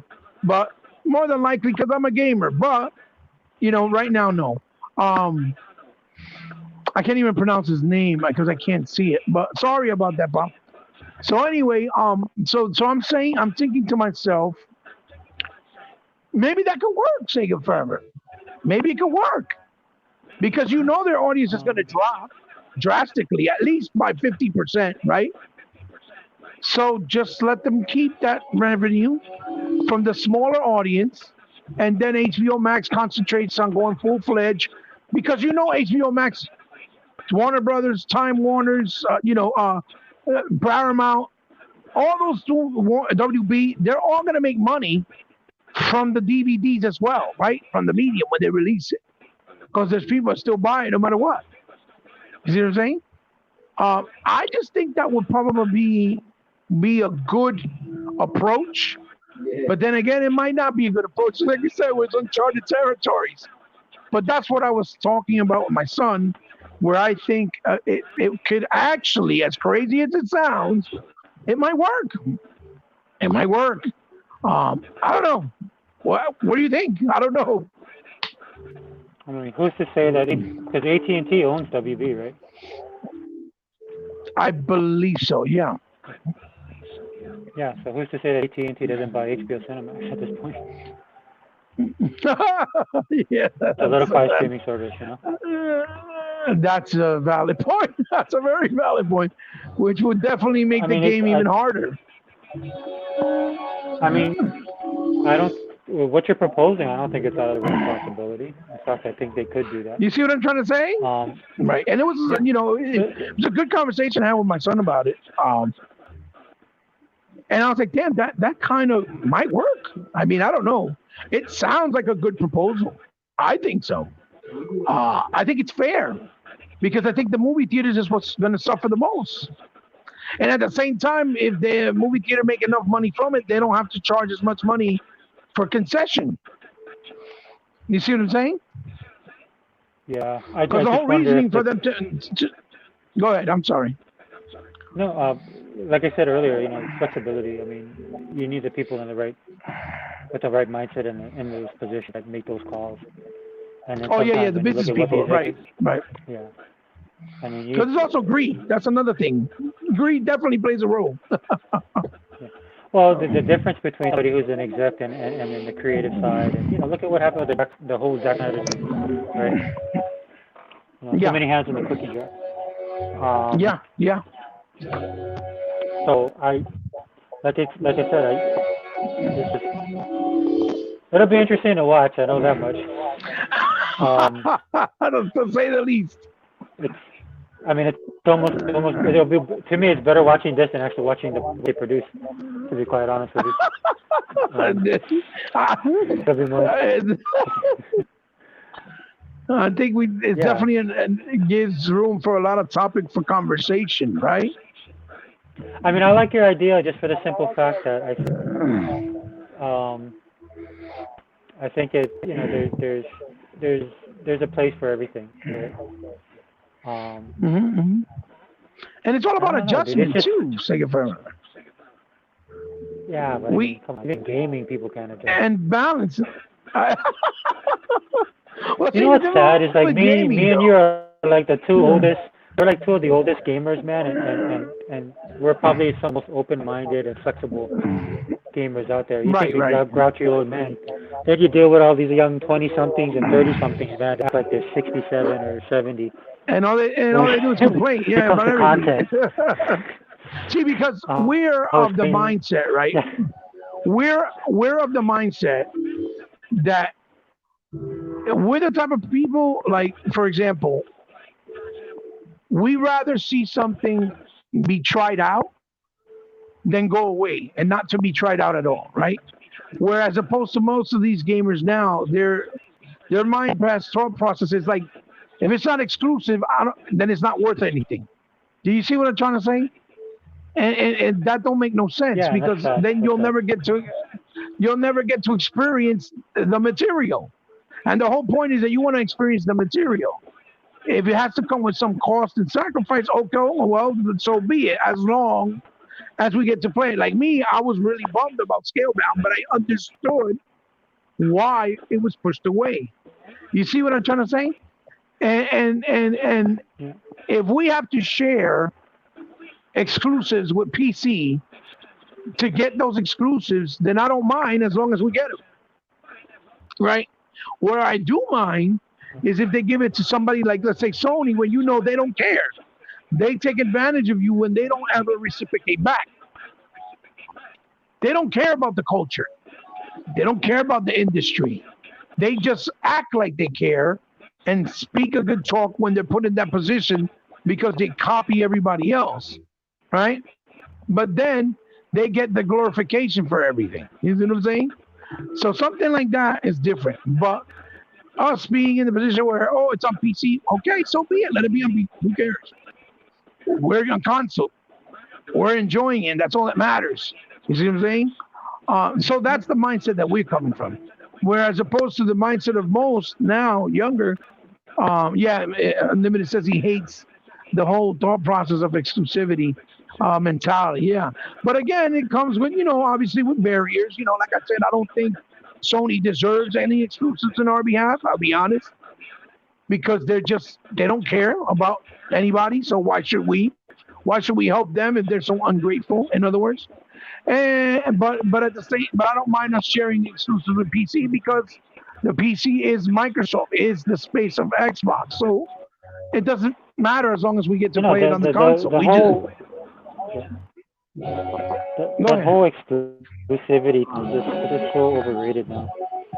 You know, when we were coming up, man, the reason why a game was exclusive was there's a specific reason why it was exclusive, right? And it had to Right, do with a right, lot of experience of the game, and that experience that you had with that game usually was tantamount to the actual console you were using, right? And you don't hmm have that anymore, honestly. I mean, there's brands and right, stuff that play around certain consoles, you know, because that's where it's all, and they're kind of set that way. But it's not the same level it was like when we were coming up. right, right. You know, if you look at the old Well, Atari, man, a lot of those games was because of the technology. But look at the control you had, right? You had a stick and a button. yeah, Not very complicated, right?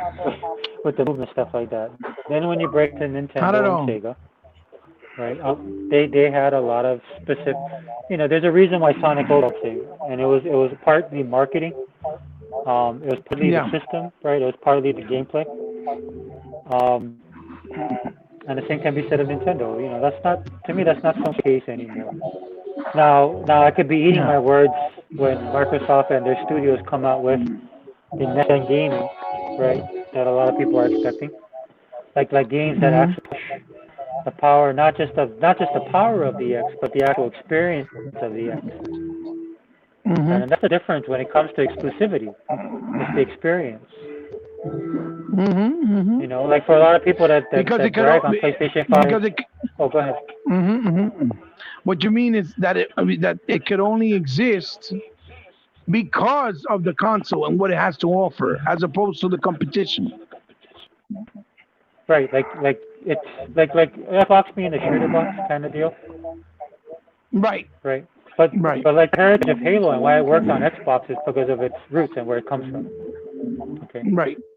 Again, The a lot online of you service guys as wouldn't well. be games you have if it wasn't for Halo. Halo was the first game to put that shooter gameplay on a controller.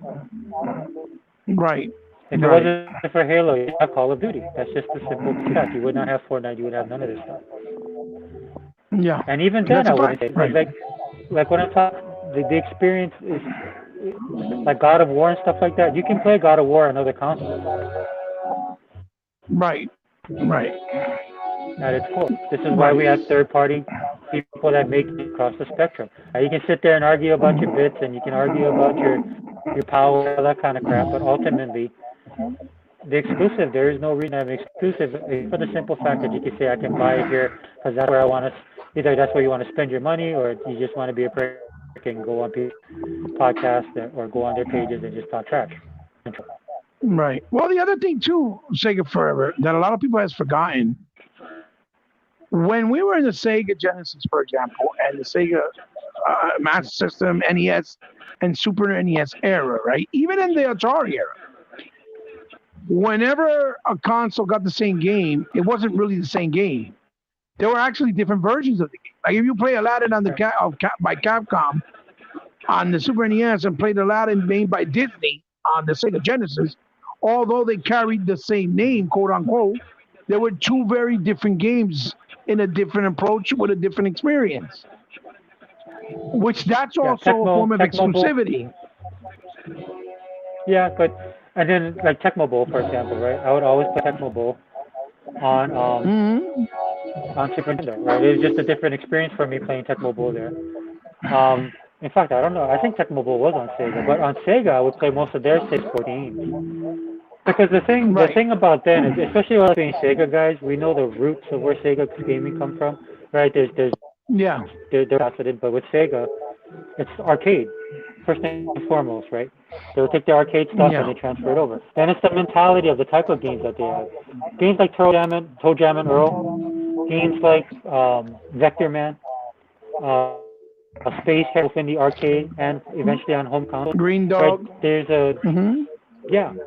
I mean, one of my favorite games is Enemy Zero, man. I talk about it all the time. The Sega stuff. Enemy Zero. There's just stuff that just wouldn't have Right. made it on other games because of the attitude and the developers and the stuff that they're putting out. So to me, that's the culture of that console, right? It's not like Right. that Right. anymore. It's basically video game consoles are kind of like days, right? Back in the day, I'm a Hmm. Steeler fan. Yeah, the White, Mean Joe Green, Elsie Green, right? Yeah. Jack Yeah. Yeah. Hammer, Yeah. Jack Yeah. Ham, and and then sometimes some people would leave, but they were the core of the team. You knew that that was your team. Like if you like the Celtics, it's Larry Bird, Dennis Johnson, right? I'm a Laker fan. I grew up in the Magic era, right? And Showtime. That was where I Right. grew up in. Right. James Worthy, Kurt Right. Right. Rambis, Right. right? Ken Thompson. You know, so that's how console kind of was. You had your team, you had what you had, and then you liked that experience because they had that. The players were there, right? Now you're in 2020, man. With free agency changed all that. Same thing with Sony came in and they started doing third-party stuff, licensing and all that kind of Well, stuff. well, that kind of answers the question that Unlimited said. He said, "What did Sony Yeah. give to the industry?" And it kind of correlates with what Sega Forever is saying now. What Sony did was they made gaming broader in spectrum because they They made brought it in cool. all the casuals They where made they it didn't cool, man. care. Yeah. Yeah, they made it cool. Like anybody could play, and it was Right. acceptable. But at the same time, with that came the double-edged sword of we got a lot of fakes that think they know more than us that been there from day one that actually built the industry, supported it. We were there when we were called crazy, that we were possessed by the devil and all kinds of crazy stuff that they don't understand. So they look at it as, oh, you just console warring.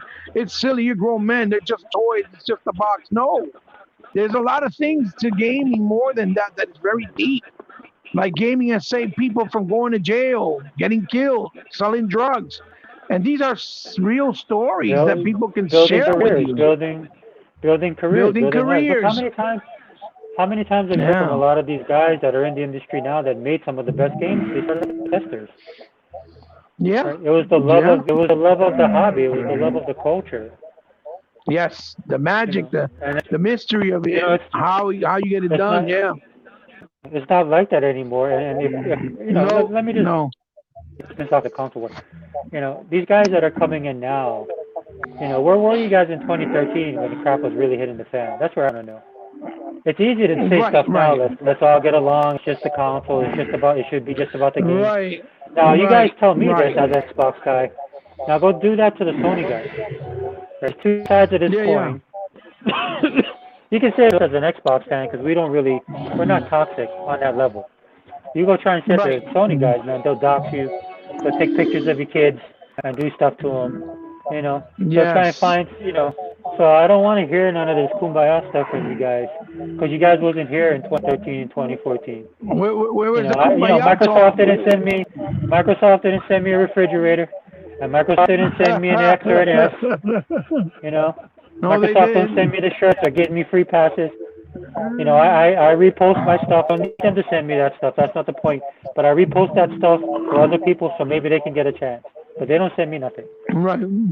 Right. Right. Mhm. Well, I mean, where was that kumbaya mentality when the Xbox One was bigger than the PS4, and all they did said that it was a VCR? When the Xbox One had a power surge box to protect it for in case of a blackout because of the whole debacle with the red rings as well. That's why of the Yeah. size as well. Where was that kumbaya mentality when they had 12 or 15 titles that were generally a lot of them, I think was 90% of them were brand new IPs, new experiences, and PlayStation 4 only had what, 2 games. That one was a AAA, the other should have been an indie game. I was being sold like a AAA. Where was that same kumbaya mentality when the PS4 have forced you to buy a camera to stream separately, but because it wasn't pushed down your throat, oh, it's cool, but yet you still needed it to do the streaming, which was the new big thing this generation, streaming. Everybody is streaming, putting their face on camera, doing it right through the console, right? Which Microsoft was the first one to announce it and had to change the whole thing due to the debacle and the backlash of the DRM. When PlayStation 3 started DMN on consoles, but yet Microsoft got the slack for it like they did it, right? So you're absolutely right. That kumbaya stuff just doesn't fly because the kumbaya guys now weren't there doing nothing about it, but they want to do it now because it's in the side of Sony, right? That's why I never Yeah, bought yeah. into the exclusivity or these exclusive consoles because Microsoft started off the generation that way. It's the reason why I bought them. Killer Instinct, like the Kumbaya. They What was the had the Kumbaya for exclusives. Titanfall? Exactly. Yeah, Exactly. because they had Where's the where was kumbaya it for? for Sunset Overdrive? Yes, yes. Or You Local know, Psycho, or that was Cycle. very diverse. It has a Latino protagonist. The game is a video game in its true form and essence. It's a beat 'em up.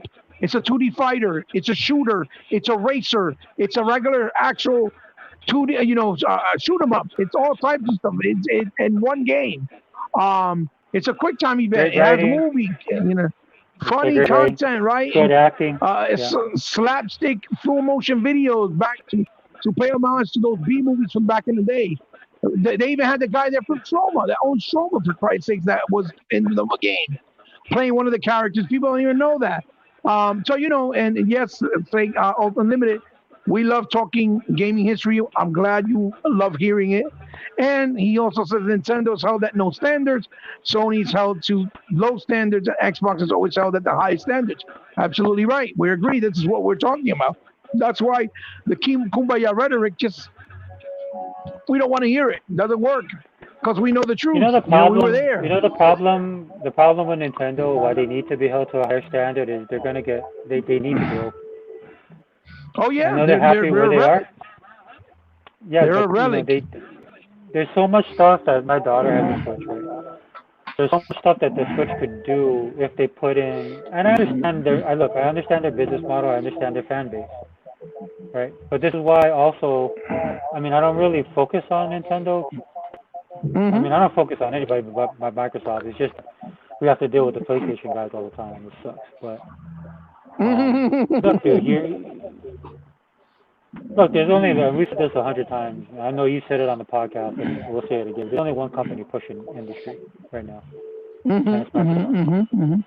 Right, And right. it's just the simple truth. Well, and it's a fact. Look at the Switch. Everybody started with Kumbaya. It was great. It was fantastic. Little by little, even the kids that are playing are drifting away because they don't have enough to offer there. Right now, what did I say when the Switch came out? I said they're going to do the same thing they did with the Wii U and the Wii. They're going to bring out the same titles over and over again, slowly but surely, and then you're not going to see an actual exclusive until like 3, 4 years apart from each other. They started off with what? Breath of the Wild, which was cross gen. They had Super Mario Odyssey, the very first actual quote unquote new IP.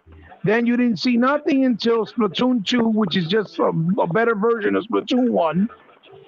And then you got Luigi's Mansion 3, which really didn't do well because you haven't heard them talk about no numbers. And the fact that it was on sale Black Friday tells you it didn't sell well because they never put their games on sale. Um, and now you're waiting on Bayonetta 5 that's supposed to be coming out. I mean 3, you haven't seen nothing. Metroid Prime, Other M or whatever, we haven't seen nothing on it. The new Zelda, we haven't seen nothing. You're not gonna get those into the Wii U Pro. So you're gonna have to buy a brand new console again to get those games. This is what they do all the time. And exactly like I said, it is the way it came out, and everybody was talking about you're crazy, he bought. The Switch is doing crazy. You're selling way better than the Xbox. It's going to destroy it. You're nuts. They're going to have all these exclusives. No, they have exclusives, but they're small exclusives, like always, right? or handouts from the 360 era that are being brought over now, right? That we played years ago, right? Are they still Uh, charging? They still charge though, for right? what? For what? For Like what? if you have a game that was on 3DS, it doesn't just go to the Switch, right? You have to buy it again to No, start over. no, yeah, you have to rebuy You do, everything. right? Absolutely, Yeah. you can't even download your digital library. At least your digital library is something that you should have had access to, because it's the same store. But they said no, no, no, you Yeah. cannot. You got Why to not? rebuy it. Is, I don't is it know. a It why? just I don't know. It just that's the way they have it set up.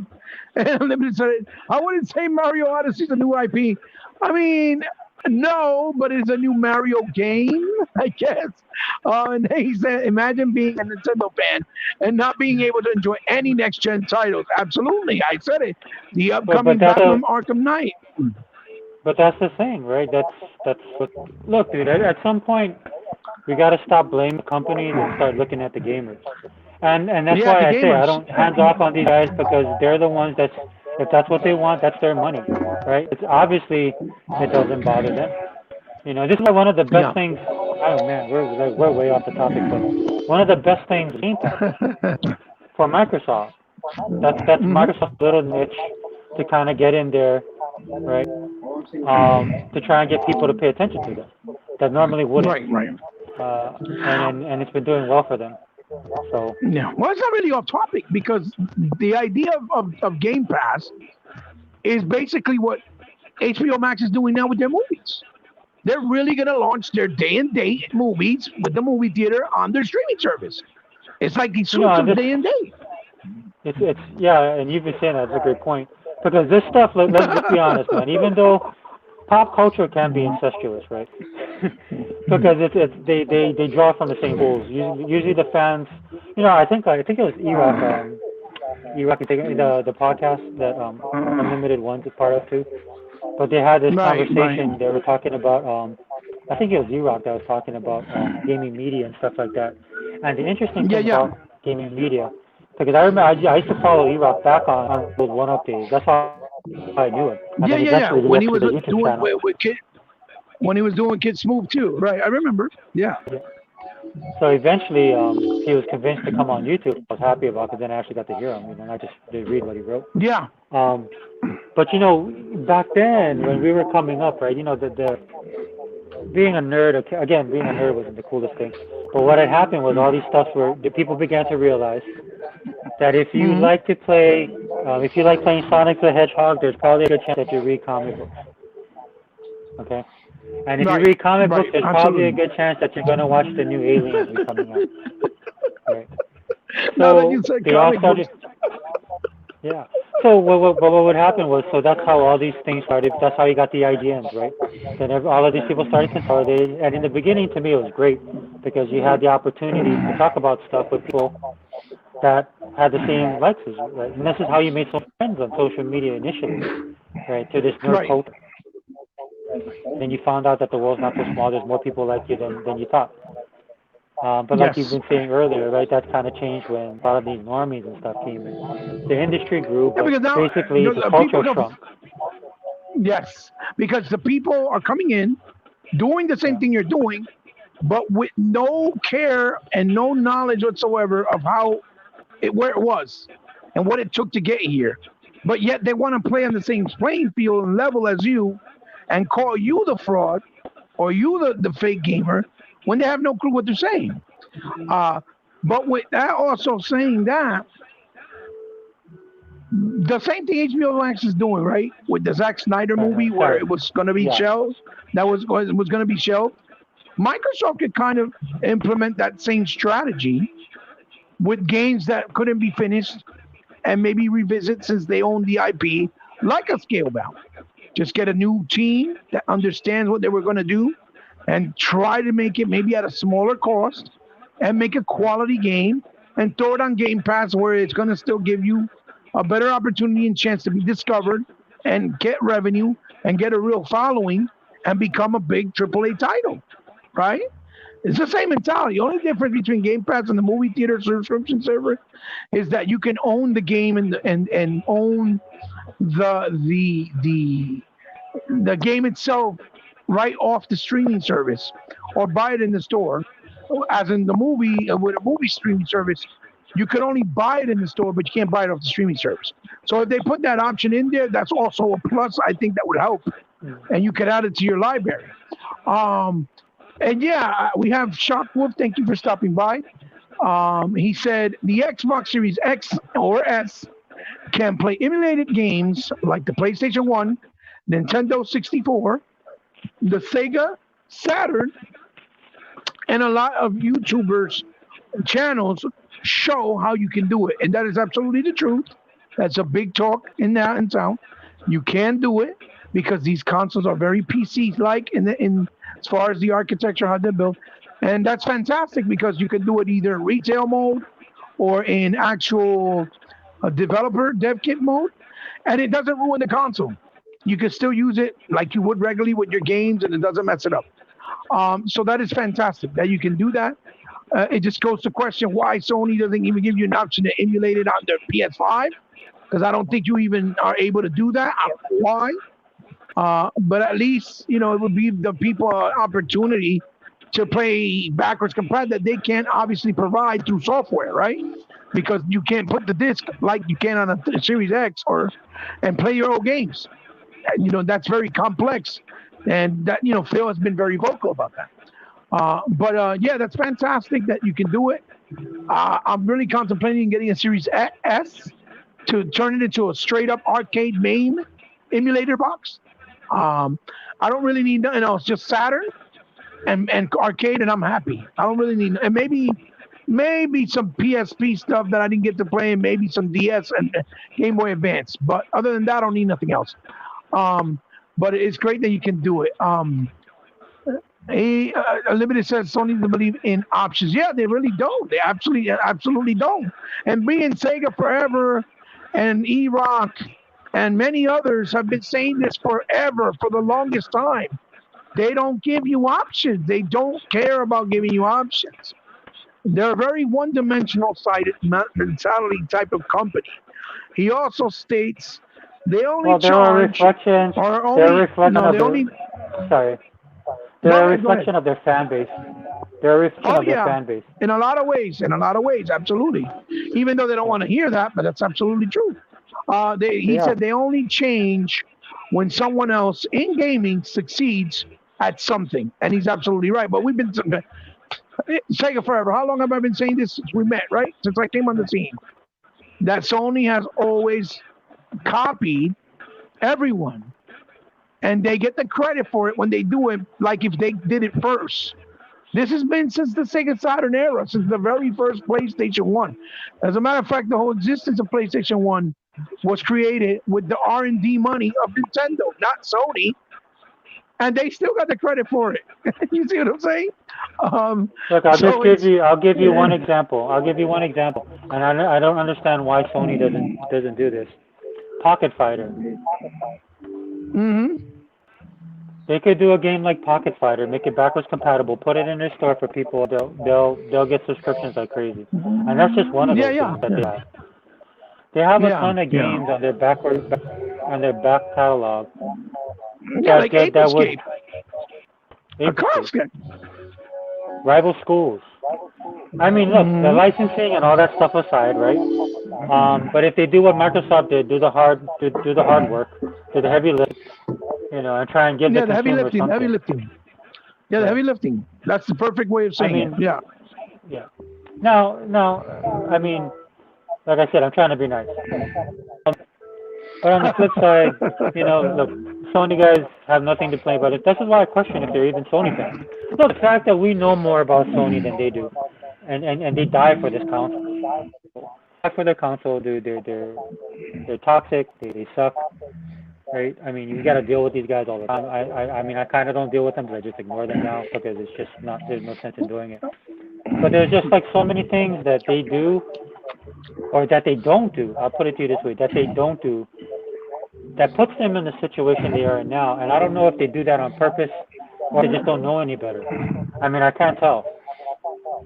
I mean, are they just so focused on Xbox and what we do, they don't think about anything else? I mean, if you're a Right, right. gamer, I mean, and there are some games I on get PlayStation that I absolutely love, but if you're a gamer, you would right, want to play those games, I would think. right. Well, the thing is too, Anyway, sorry. they're just very conditioned. They just are conditioned. It's like the Nintendo Yeah. fans, like you said. They don't get changed because they just accept it. They don't act. They're Well, happy with where they are. and yeah, but You know? exactly like you said, in fairness to Nintendo fans, they like that. Like I can Yeah. understand them. Like when I look at why Nintendo fans do that, I mean, the Pokemon 250 is gonna come out and they're all gonna buy it, right? Yeah. I live in And Hawaii. the boatloads. They have these Pokemon days all over the place here, right? I'll go to the mall and there's like millions of people there, standing there playing this Pokemon, right? Or And the like only difference is that now you got maybe two new Pokemon characters, or yeah. you can play it now. I don't know in outside and not just on your console, like something small, minute, and it still And I'm sells talking by the generations, millions. bro. I'm talking generations, man. Like from old guys older than me Yes, to little kids, right? yes, So, and I, look, no absolutely hate, right. man. That's their thing. You know, I never got into Right, Pokemon right, because at that right. time, in Pokemon, I never got into two things: Pokemon and Power Rangers, because I was in the Navy and I was becoming a man. So I just I'm just gonna put it to you that way. Right? Yeah, I was distracted by other things, so I missed that Fair area enough, of my fair life. enough.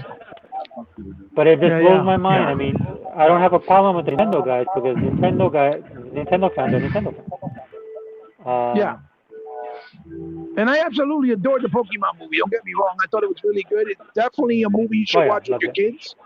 It was Yeah, I awesome. did. I watched it. My But daughter loves Pokemon, at, so it's something we can yeah, bond no, over. no, Yeah. it was a good movie. Very good movie to watch with your kids. It was a very good movie. It's for all ages. But at the same time, I would also love to see Nintendo go into other realms, just like Microsoft does, right? So I guess with that, we could finish the podcast Yeah. with this Sorry. topic, right? With this topic, right? No, no, you don't have to apologize. You can keep on saying whatever else you needed to say. I'm sorry, you wanted to add Yeah. Yeah. anything No, no. more? Yeah. No, no. Oh, We're good. okay. Be my Because I'll no. just Feel end up free, my complaining some brother. more. I'm a No, grouchy no. old Feel man, dude. I'll free. just end up No, complaining. no. Go ahead. Feel free. Finish it up. The floor is yours. Go ahead. Well, you know the cost of milk where I live. No. You're stupid. Yeah. Well, So no, I'm good. I'm what I good. was gonna what I was gonna say was this, right? That's kind of where I feel Sony has an edge right now, as far as another spectrum, because I'm seeing it now gradually. They just announced like 4 projects. They're making an Uncharted movie. They're making a God of War movie. They're in the works of making. Uh, uh, um, they made a Ratchet and Clank movie already. You get what I'm trying to say? Where I feel that maybe Microsoft can get together with someone in the industry, partner up because they don't have that venue to actually finally bring out that Gears of War movie or make that Halo movie with Neil Blomkamp that they should have done years ago and I think would have made boatloads of money because those are avenues that people actually are interested in and don't necessarily have to play video games to connect with it, just like the way Marvel did with people that didn't read comics. And it could actually bring people in and be curious to want to be playing video games of those characters. Like people are now interested in reading comics that never picked up a comic before ever in their life. You see what I'm saying? And it would be nice to see Microsoft try to get into that venue with a company and a studio and partner up because I think it'll work in their advantage. I think it'll work. It'll help them. It'll be another venue for them to make revenue to help these new IPs grow. Like imagine a Sea of Thieves movie. You could make a Sea of Thieves movie in animated form and big production. It'll be a good movie. Why I think the it'll work. one of the reasons why the Marvel movies were successful is because they were Marvel movies. And what I mean by that is what Kevin Feige did is he basically took big Marvel comic book successful and he put it on the screen. The problem That's with the right. Marvel movies now and the Marvel comics is that it's They not don't. the same. Okay. They're not the same. It's not the same. No. What you're getting in the Marvel movies is stuff I grew up with. That's why I know the stuff so Right. well. The thing that surprises me about the Marvel movies is how they're able to do certain tweaks to the movies that allow me to experience certain things kind of brand new again. Perfect example is Guardians of the Galaxy. Okay, nobody knows.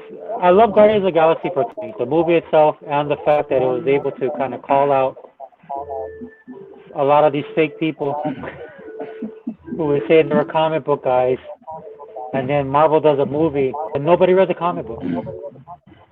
Even guys Right. like me, and I'm hardcore, and I was one of the few of my friends because I just loved the '70s comic books.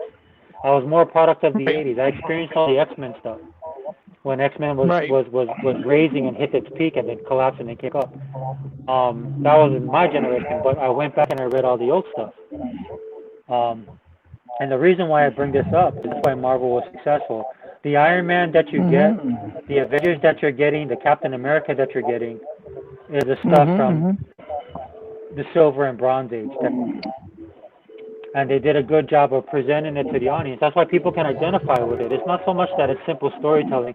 It's simple storytelling, the simple fact that it's the basic heroism that made Marvel the House of Ideas. Okay? That's what Marvel is. Okay. So when we look at Mm-hmm. Sony already has the pedigree, and we know this because back in the day we bought Sony products and we watched Sony movies. Back in their Right. heyday. So they have that. That's why the funny thing is, right? And we all say that their games are like movies because that's their back. Right? You Mm-hmm. basically like you play a snip, but then you're watching like the entire the sequence play out. That's what Right. they're kind of good at. So I can see that. The only problem I'll have with Microsoft doing that is I hope Microsoft would take control of it. So you Okay. get somebody else to do it or bring a director in. Hopefully they don't put it on the back burner. You don't want them to be too involved. But Marvel took a big chance because Marvel would sell their products out to people, and it was hit or miss, mostly miss with some of the stuff. The only thing that did really good was Blade and X-Men for the most part Right. with Fox. And so Marvel took a chance. They got their own studio, put it together. Now at that time, people thought they were nuts, and they already went to a bankruptcy because of the comic books right back in the '90s. So everybody was Right. expecting that gloom and doom until Iron Man hit. And the reason why Iron Man was successful is because Marvel maintained control of the character. So the Iron Man that you're getting is basically the Iron Man from the comic book, right? Yeah, That's why but people can why? But identify with the why? Iron Man. But why? Ask the question why. Take it forever. Yeah, well, Who the was reason, the creator? Who was the creator of Iron Man? The same man that is the reason why the Mandalorian is doing so well. It was John Favreau. yeah, John Favreau. John Favreau, and That- then John Favreau, he, what he did was he kind of set that tone for the Marvel universe. Kevin Feige is awesome. Well, I don't like him as much anymore, but Kevin Feige is awesome because he understands that about because he is he's a Marvel guy, right? I mean, he grew up, he right, right, understands. He's like the kind of the best of both worlds. He understands the production and the comic book side, but then he was able to put John Favreau, and John Favreau kind of set that standard. Then they were able to bring yeah, people in and yeah, maintain that standard. I go through this right, long-winded story to tell you this. If you're gonna do a Halo movie, right, you take chances and stuff like that, but at its core, it has to be a Halo movie. And I'm gotcha. talking like when you hear 100, like when 100 and E-Rock got into it, right, Yeah, on yeah. the podcast, which was funny. And then not that funny, but Yeah, yeah, it's I know you know, I know you know. it's like the grandmother used to smack me in the back of the head if I accidentally put something on the Bible. You attack Right. Halo and 100 will lose his mind. So what you need is you need somebody with that kind of reverence for the material, Or that somebody that kind of love understands the material, and respects. Yes, yeah, yeah. yeah, and the knowledge, Like Master Chief. Like Master Chief. yeah, right, Master Chief absolutely adores the universe. He understands it. He can yeah, tell you why it works, what doesn't work. And it makes sense when you listen to him. You're like, damn, he has a point. He has a good point. You know, and that's, I know exactly what you mean. If they're going to do it, let the professionals at making movies handle it, but make sure whoever is driving the direction of the material or that product, that they know exactly what the material is and love it and respect it. Like Dave Filoni. and John Favreau. I know exactly, or like 100, or Chief when it comes to Halo. I know exactly what you mean, That and I should agree. be that should be your litmus test. That should be your gold standard. Fans like that. This is why the Mandalorian is doing well, and the Star Wars moves up. Hmm. I And mean, that's why, let's be real, Iron Man set the tone for the Marvel Universe. Iron Man is a special case too. The simple fact that you had Robert Downey Jr. I tell people this all the time. It's not that Robert Downey Jr. is Iron Man. It's that Robert Downey Jr. is Tony Stark. People That's right. identify him as Tony Stark. He has such an Yeah. impact that even though some of his other movies people didn't think it was as good as, but look, I'm Right. honest. My favorite Iron Man movie is Iron Man 2. To me, it's like the most comic Hmm. booky of the movies because of the Okay. stuff that they included in there. Okay.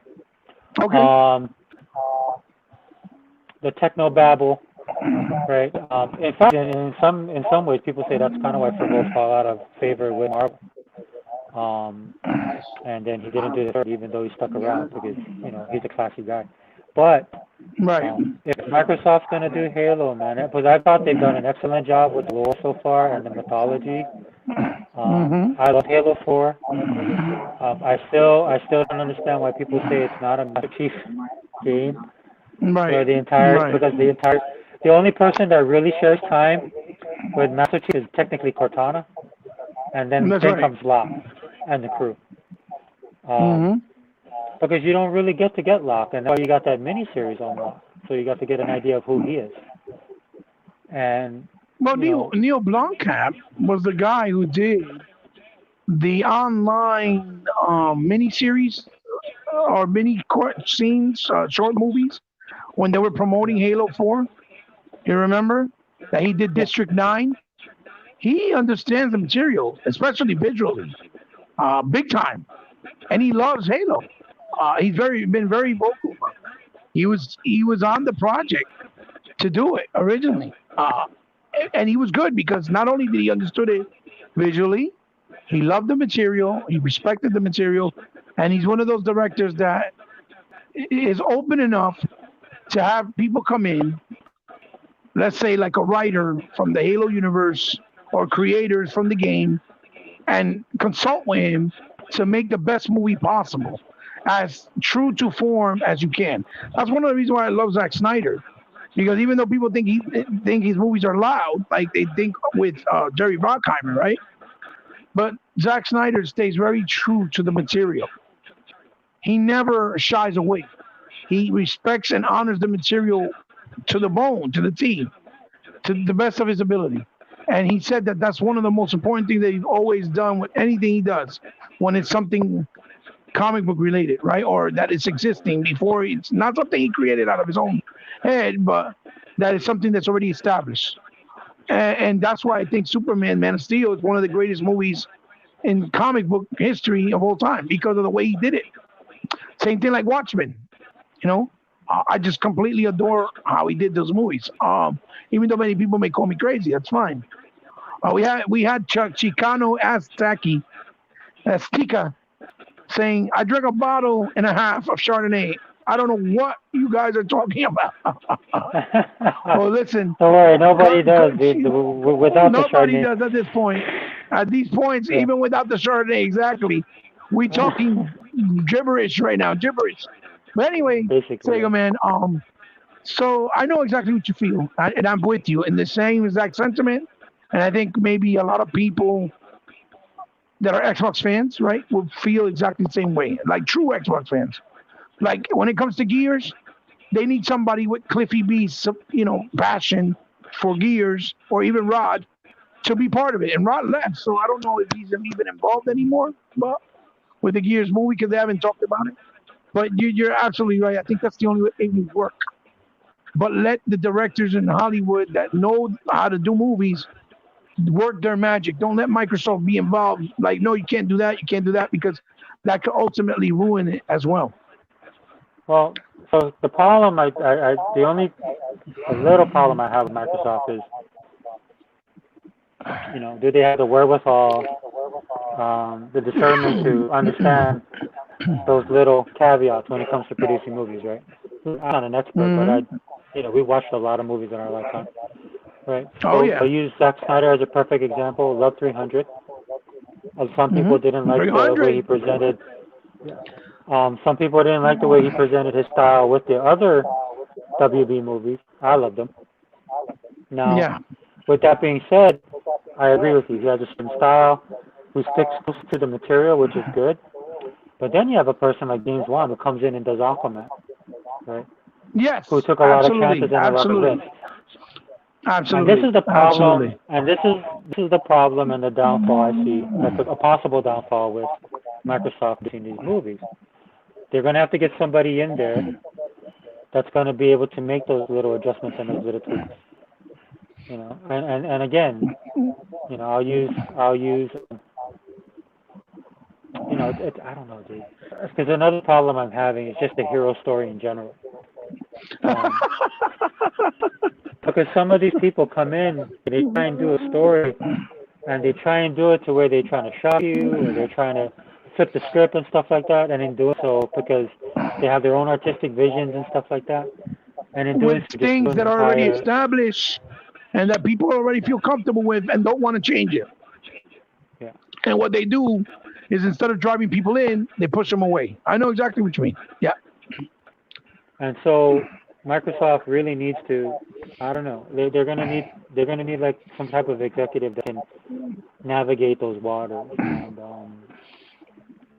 I don't know if I mean that's I don't know, dude. I don't know if they're If they, you don't because know, you don't know if they know how to do that. for anybody. I mean, we're not just talking Microsoft. I mean, even the big studios have this problem, right? So Right. like Right. Yeah. Yeah. the only problem I had with with Superman, or the only problem I have with Superman, is the fact that you know they don't realize that Superman is more than just a comic book character, man. He's iconic. That's right. And so one of the issues they were having is the way that he was in Man of Steel and the way he ended up being in Justice League. You got two different type of Superman per se. Right. Right. And I don't know if it just blows my mind because someone as iconic as Superman shouldn't. It's complicated in some areas, but on the basic stuff, the foundational stuff, it should not be. And then Mm-hmm. when people can't grasp that, then like Master Chief is a particular way. You can give him little shades of gray and stuff like that, but Master Chief is pretty much like Superman, at least from the stuff Right. that I've Right. seen with him, He's right? that. And I know, Right. Right. and one of the reasons is like he is a video game character, right? So he is the focal point. You have to see yourself. This is why I love the last commercial that Microsoft did, and they showed the helmet turn on, and the guy was Master Chief. In that one production, the one for Xbox Series X, and you don't really, you see yourself as Master Chief. Wi-Fi. Make sure that it's not cutting in and out because you're cutting off. Check your Wi-Fi. Or Yeah, if it, Wi-Fi's or good. maybe. Oh, now it is. See, now you sound perfect. Because sometimes I know You know, that the data tries to cut in and then you get like bad reception. Now I can hear you perfect. Now repeat what you said about Master Chief being as iconic and he's almost like, as in the same, if you want to put him side by side, he's almost like Superman. yeah, because Yeah. he has some very, he's a specific character, Mm-hmm. right? So anyway, my point is I hope Microsoft is able to navigate those waters because some of the best they Right. tried and it didn't work out. And I would have to say Right. even recently with a lot of these movies they're producing, man, it's just absolute trash. Are you talking about Captain Marvel by any chance? I mean, there's more to Marvel, but yeah, Captain Marvel. I've gotten a lot of hate for my thoughts on Captain Marvel, which blows my mind because that's not the Captain Marvel that I'm used to reading, right? And it doesn't have to be, right? But at least respect the material. All they did in that Right. movie was Right. basically gave you 3 Captain Marvels in one and made her powerful because she's a woman. Right. Right. Problem Right. with doing Which that is is, really isn't really respecting women as an audience if you really think about it. They think it yeah, is, superficially and physically, but mentally they're not really even respecting the women that watch the movie as their audience. They're not even respecting that. You know what I mean? Look, Because women maybe are not that dense that they can't understand the complexity of a comic book story. dude, women are complex. We both know that, right? That's right. They're not they're Absolutely. not simple creatures, right? So why would you want to make characters that are so one-dimensional? Makes no sense to me. Yeah, That's why exactly. That's what I mean. Wonder Woman was amazing, right? She's a warrior, Yeah, she's right, right, fierce, right. she has a sensitive side. One of the best scenes I Hmm. love about Wonder Woman is when they go to England. And when she's in England, she's walking through the street and she sees a baby. And she's like, "Oh, baby," and she goes to the baby. Right, right, And one of the reasons why that's important is because it helps with the overall story. You know, she's been on an island with nothing but women, right, right? right. Essentially, she has a maternal instinct. Now, I'm not saying that you have to stay home. Don't, look, okay, look. All right. I'm not saying women need to stay in the kitchen barefoot, pregnant, Right, making right. sandwiches, I know what right? you're saying. I want to, right? 'Cause this is where this kind of stuff goes to, right? But it's like she's on the battlefield. She's a badass. She has a maternal instinct, right? She defies her mom, right? She puts herself out there, and she's probably one of the more. I would say that the great about her movie is that she's one of the more complex characters, which they actually W carried over to Aquaman, right? With Aquaman, I appreciate Aquaman because I'm a Marvel fan because all Aquaman was Submariner, right? And that's why they got Jason Momoa to play the character because Jason Momoa has this thing. I've seen interviews with him and he's talked about this, man. But Jason Momoa is kind of he's a half breed, right? He's kind of like in the same boat I am, right? I'm a Hawaiian, but my last name is Tripp, right? Go figure. So we both got, his first name's the Hawaiian part. Our first name's the English part, which is the Jason part. His last name's Momoa, right? So Right. we both got Hmm. mission. I like to say we have missionary blood in us, right? Yeah, but I absolutely like Aquaman. Is absolutely fantastic. What James Wan did with Aquaman, I thought was fantastic. There's layers in Aquaman that are there that people like us who appreciate good story Yeah. and drama and stuff like that can appreciate. But on the Hmm. flip side of it, it is at its core a superhero movie. Yeah, And it has absolutely. those, and it has one of the best things about Aquaman was and over and over again is when Aquaman goes to get get the Triton. The I Trident. forgot the king. Yeah, the Triton. Sorry, he goes there, and then he has to confront the beast. And that whole scene that was set up, man, the darkness behind it, the gravity of the situation, the voice and the way the creature projected, um, Hmm. and basically she's Like telling him she's you're like he's fucked. You're thinking he's fucked. Yeah, yeah, you're thinking he's fucked. look, if this kind of stuff. Look, we grew up on Blazing Saddles and, and movies like that, right? So we're kind of tough skinned. We watched Archie Bunker and the Jeffersons. We watched Sanford and Son, That's right? right. That's So right. a few racial jabs won't crack us, right? Well, those shows made racism into something funny. Just like take it in, embrace it, and just be funny with it. That's what they're trying to do with that. Yeah, they tried. There was a message in there. Now all these shows are getting canceled, and that's a podcast for another time. But I mean, by today's standards, that's racist, right? That's Leviathan is one of the most racist people. She's like using terms like we didn't hear till like since grade school, since we were growing up. Like you and your mongrel blood, half breed, you're not worthy. Yeah, And I'm you're sitting not here listening worthy. to this, and I'm like, and the reason why that matters isn't because of the racial component. It's the gravity of the story to show that he as a character isn't worthy or shouldn't be worthy by their Right, standards. And the great thing about right, it is he takes that and he flips it. And he's like, yeah, I know I'm this right. way. I'm worthless. I'm not this and this. And then he basically looks at it and says, but if that's not it, you go screw yourself. Right? And Hmm. then the kicker, of course, being once all that's said and done, then he goes and grabs the trident and he's the chosen one. Because sometimes it Yes. takes somebody like that to be the hero, right? That can step outside of the norm. Like this society was set in a certain way. That's why they didn't like him because he will change that they didn't want. So Right. that's why I'm saying Right. that there's levels to the story that you can get into, or you could just go and watch him kick ass and just have that epic battle scene, where you have, it's like we're growing Yeah, up which watching, we did. look, like the Super That Friends. that There's stuff that we that watched with Aquaman that was a joke, and James Wan took that and he's like, I don't care if it's a joke, and he did it, and it was cool. and it made it badass because that Dude, when he ending did that, battle, it yeah, is that cinema ending at battle, its highest quality, at its like yeah, highest caliber.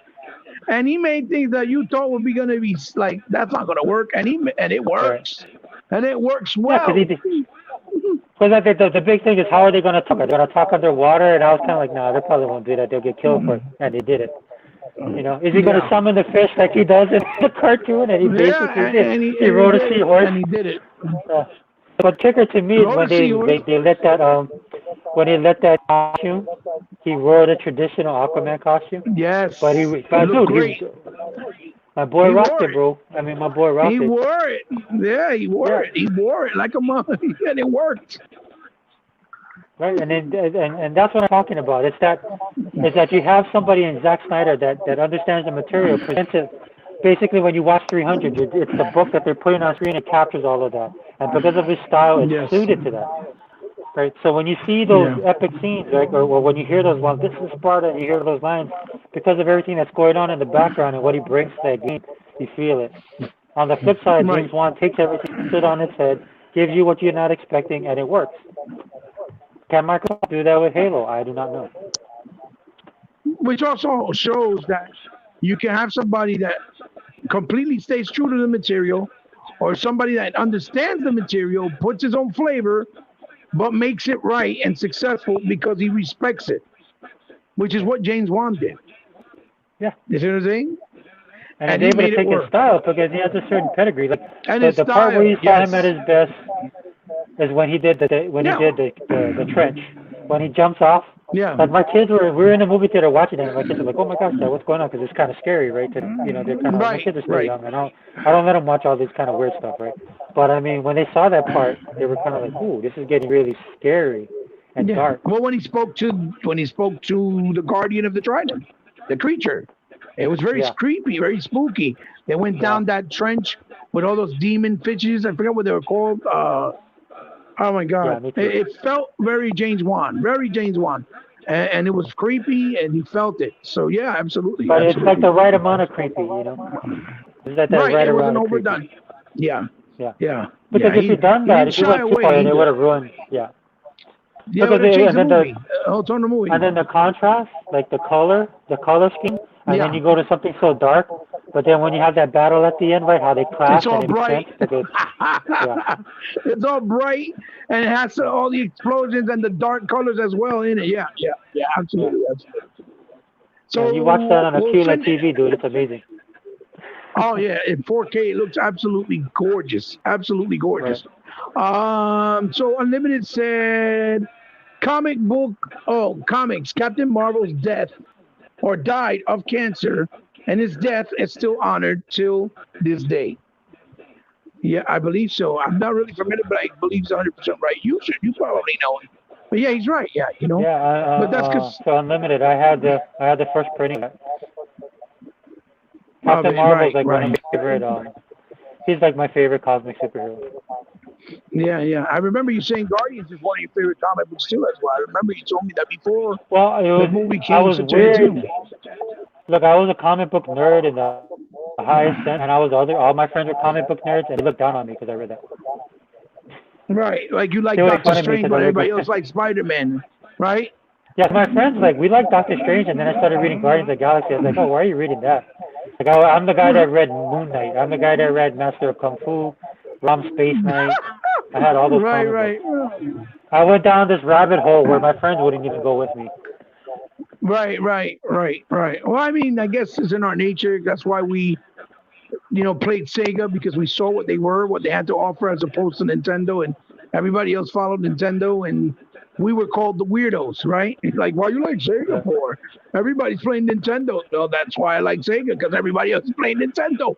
You know what I mean? So Unlimited says nice to you about having the comics. And then he says, I was and still I am had the the only comics, I had comic the book. graphic novel, I had the second, third, fourth printing. Oh, really nice. That's absolutely amazing. He goes, I was and still am the only comic book fan I know. Everyone else like movies, but I'm hardcore and know the history. I was like, that's fantastic, man. Because you thought outside the box. It's like us today, like me. I am not afraid to be different than everybody else, and that's why everybody says that I got a problem, that I'm crazy, that I'm toxic, that I'm this, that I'm that. But I don't care because I can validate what I stand for by supporting it with my arguments and my points. You see what I'm saying? So I don't have a problem being outside the box because I'm really being outside the box because a lot of people don't see it. You see?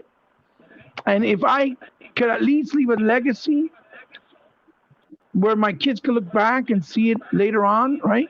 Even if I don't get heard by millions, but to those that do, that show that I was trying to educate and show something for what it really was as opposed to what people think it is, that makes me proud that I can leave that legacy to myself, right? And that's all that matters at the end of the day. And I think that's why people like Sega Man or Sega Forever rather can gravitate with me or towards me and appreciate me because, like as you saw in the conversation, he hits his points and tells me what he feels, and I listen, and he does the same thing, vice versa, and we can meet right with good thought process, with good opinions, with good explanations, and we never conflict because what we're doing comes from the heart. It doesn't come from just jibber jabber. It comes from the heart. And when you talk from the heart, that's as real as you can be as a human being. And that's the difference between people like me and Sega Forever, right? As opposed to other people that are used to just doing things for clickbait to pose as something else, right? But that's not what the show's about. But Sega Forever, I mean, I think this is a good point and maybe finishing. If you have anything else you want to add before we finish, you let me know. I will say this. It'll be, like I said, it'll be interesting to see what happens with all the streaming Right. stuff. Streaming wars are definitely real. Um, Mm. Who would have Things are thought, moving right? forward at a rapid pace. There's the signs. There were signs out there before, man. Like I said, I'm a cord cutter, and I've been indulging in this stuff. Mm-hmm. The Aw. problem that I think a lot of people have to understand is that, nobody owns the signal anymore, dude. Yeah, yeah. It's just like how we are with gaming, man. It's not. There's just so many avenues that you can go through. There's so many ways to get your content. There's so many people producing Well, content. it's like you said, it's moving at a rapid pace, and COVID, ironically enough, is really doing this. The situation is really moving everything, even in our economy and in society, the way we do things as far as the way we shop, the way we work, everything's just changing. And it's scary because it's doing it so fast.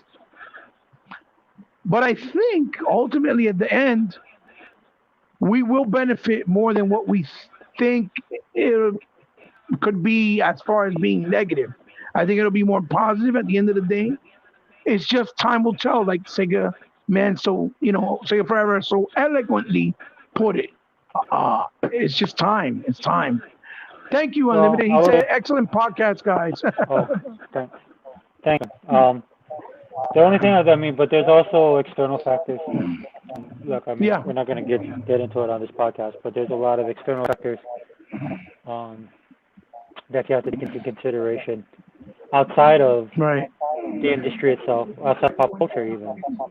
If Right. Right. we, there's, I'll just bring up the elephant in the room. Um, like you said, economy is one, politics. Um, Mm-hmm. there's a lot of stuff. You know, the thing that I hope these studios understand is that they grasp this time instead of letting it. I don't want it to be action reaction, okay? Mm-hmm. Because when it's like that, it doesn't tend to trend well. trend well for this industry. You know, especially and I'm talking That it could be like a the industry for learning experience as well for the better, not just for the profit. look. History favors the bold. Don't be a follower. Be a leader, man. Be the trendsetter. Yeah, yeah, Don't yeah, let it happen to you to just blaze your own path. Because when you blaze your own path and you, whether hell or high water or whatever happens, you're in control. You know, and in some yeah, of these yeah, situations, you might not be. So, like I said, look, I don't want to end this on yeah. a negative note, but I'm just saying, you know, we are, No, you no, already have no. so many stuff. You already have so much stuff happening within the industry itself. The external factors are not going to help either. So again, for me, it'll be interesting to watch. Um, I feel like it's quicksand, dude. It'll. Yeah, I wouldn't be that's a good surprised. analogy. Yeah, Yeah. it's a good analogy. Well, guys, Sega Forever, I had an absolute blast. It's Yeah. been Thanks an for honor, having me, like man. always, to have you in my presence, like always. It never changes. It always feels like we never drifted apart ever. And like we've been doing this every week or every day because, you make it feel that way. And I hope I make it feel that way for you as well. Yeah. That's all I could ask. I definitely would like to do more of these segments, maybe once a month, twice a month, who knows? Talking about the movie and what's going on in the industry because I enjoy movies. A lot of people don't know that. I've been in movies as an extra. Right. People don't know that. I've been in documentaries. People don't know that. There's more to G-Bot and Sega Forever than just video games. We're gurus in a lot of different areas, but so is other people. So I think it's fun to try different things. So, talking about movies is something I would like to have, E-Rock join us, even Microbox of X, Del Poi, Unlimited himself, because they like movies, they like comics. I would love to have one of my sons do this with me too, but because my son is a movie guru also, and he's going to school to try to learn to become a director. That's what he wants to do. Oh, And, awesome. and so, I kind of want to loosen him up so he feels comfortable talking with people, right? That appreciate the art form. Um, thank you for your time. Guys, share it with someone you think might like it. Give a thumbs up or give a thumbs down, however you feel. And hopefully we can do it again with more people and have more fun and make it a 5-hour conversation instead of a 2-hour conversation. I don't Uh, know. We might not get E-Rock if that's the case. I think we're still no lie, Sega Forever. I think me and you still hold the record with J Long for the longest podcast. I think it was 4 hours plus I think it between was us five. when we were talking about Yeah. probably when we were talking about the Sega Yeah. history stuff. We still hold the record, and Yeah. That that was good that times. podcast got a lot. It got a lot of views, even though people think it didn't. It got a lot of views. So it's like I said, it's not how long it is. I think it's more about how comfortable and how entertaining you make the conversation, right? And people Yeah. will enjoy and stick to it and listen. So, my guys, lots of love. See you guys soon. Until the next one, this is your brother Hebot and Sega Forever signing off with Hebot, Movie Talk, and the crew. Have a good night, guys. Love you guys. Yeah. See you soon.